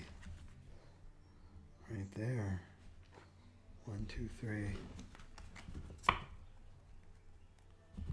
So this is saying that when you let go of this victim consciousness and stop believing that you're a victim in relationship to your work or health, because you can feel victimized by your health, accept this gift that the divine is giving you. And maybe this gift is about sometimes gifts aren't wrapped up in a tiny, beautiful wrapping paper and bow. Sometimes gifts come through and they don't look like gifts, but they end up being gifts. Maybe your gift is like you threw out your back or something and you can't work this job like you used to, and you're being forced to rest. Well, that's a gift. That can be a gift because it gets you to stop and slow down, right? And reevaluate what you're doing. Do you love what you're doing? That's what this is saying. And maybe it's time to really take care of yourself, right? So that this initiation can happen. That's the card, right? Some kind of birth is happening in consciousness for you. Some kind of gift, maybe a healing gift, because it's the 6th house. Healing gift is coming through for you. And your channel of initiation, that 5125, is coming through the 3rd house, right? So that's a student, right? Maybe you're interested in some kind of study, some kind of path. You're learning new things, you know? But anyway, just wait for this initiation to come through. But it takes you slowing down and taking good care of yourself, right? That's what I see. Okay. That is it for that. And this one felt long, but you know what? That 15's in my north node, so that's probably why I'm feeling it. Okay. That's great. Okay, well, thank you to everyone that stuck it out for the whole long haul. Yeah. I think we all have to watch our energy right now. We've got to protect our energy, you know? And that means knowing yourself. And this is all what I talk about. It's about being inner referenced, no longer being outer referenced, right? Looking to others, looking to the clock, right? Am I hungry? Looking to the clock. Oh, it's dinner time. So then you go eat, right? Do I need to go to bed? You look at the clock. Oh, I got to go to bed. It's this time, right?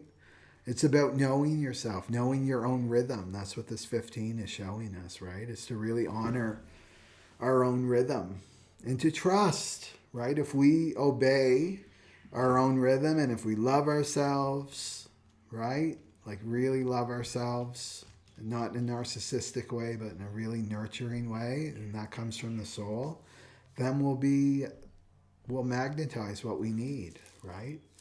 So it's time to become more inner referenced. That's what I see with this 15. Okay? So I'm going to walk my little pup. He's been so patient. I don't know if you heard him. He was barking a little bit. He's like, it's park time. It's park time. So it's time for us to go. Okay? So enjoy your day and evening wherever you are in the world, and I'll see you soon. Okay. Sat nam aloha.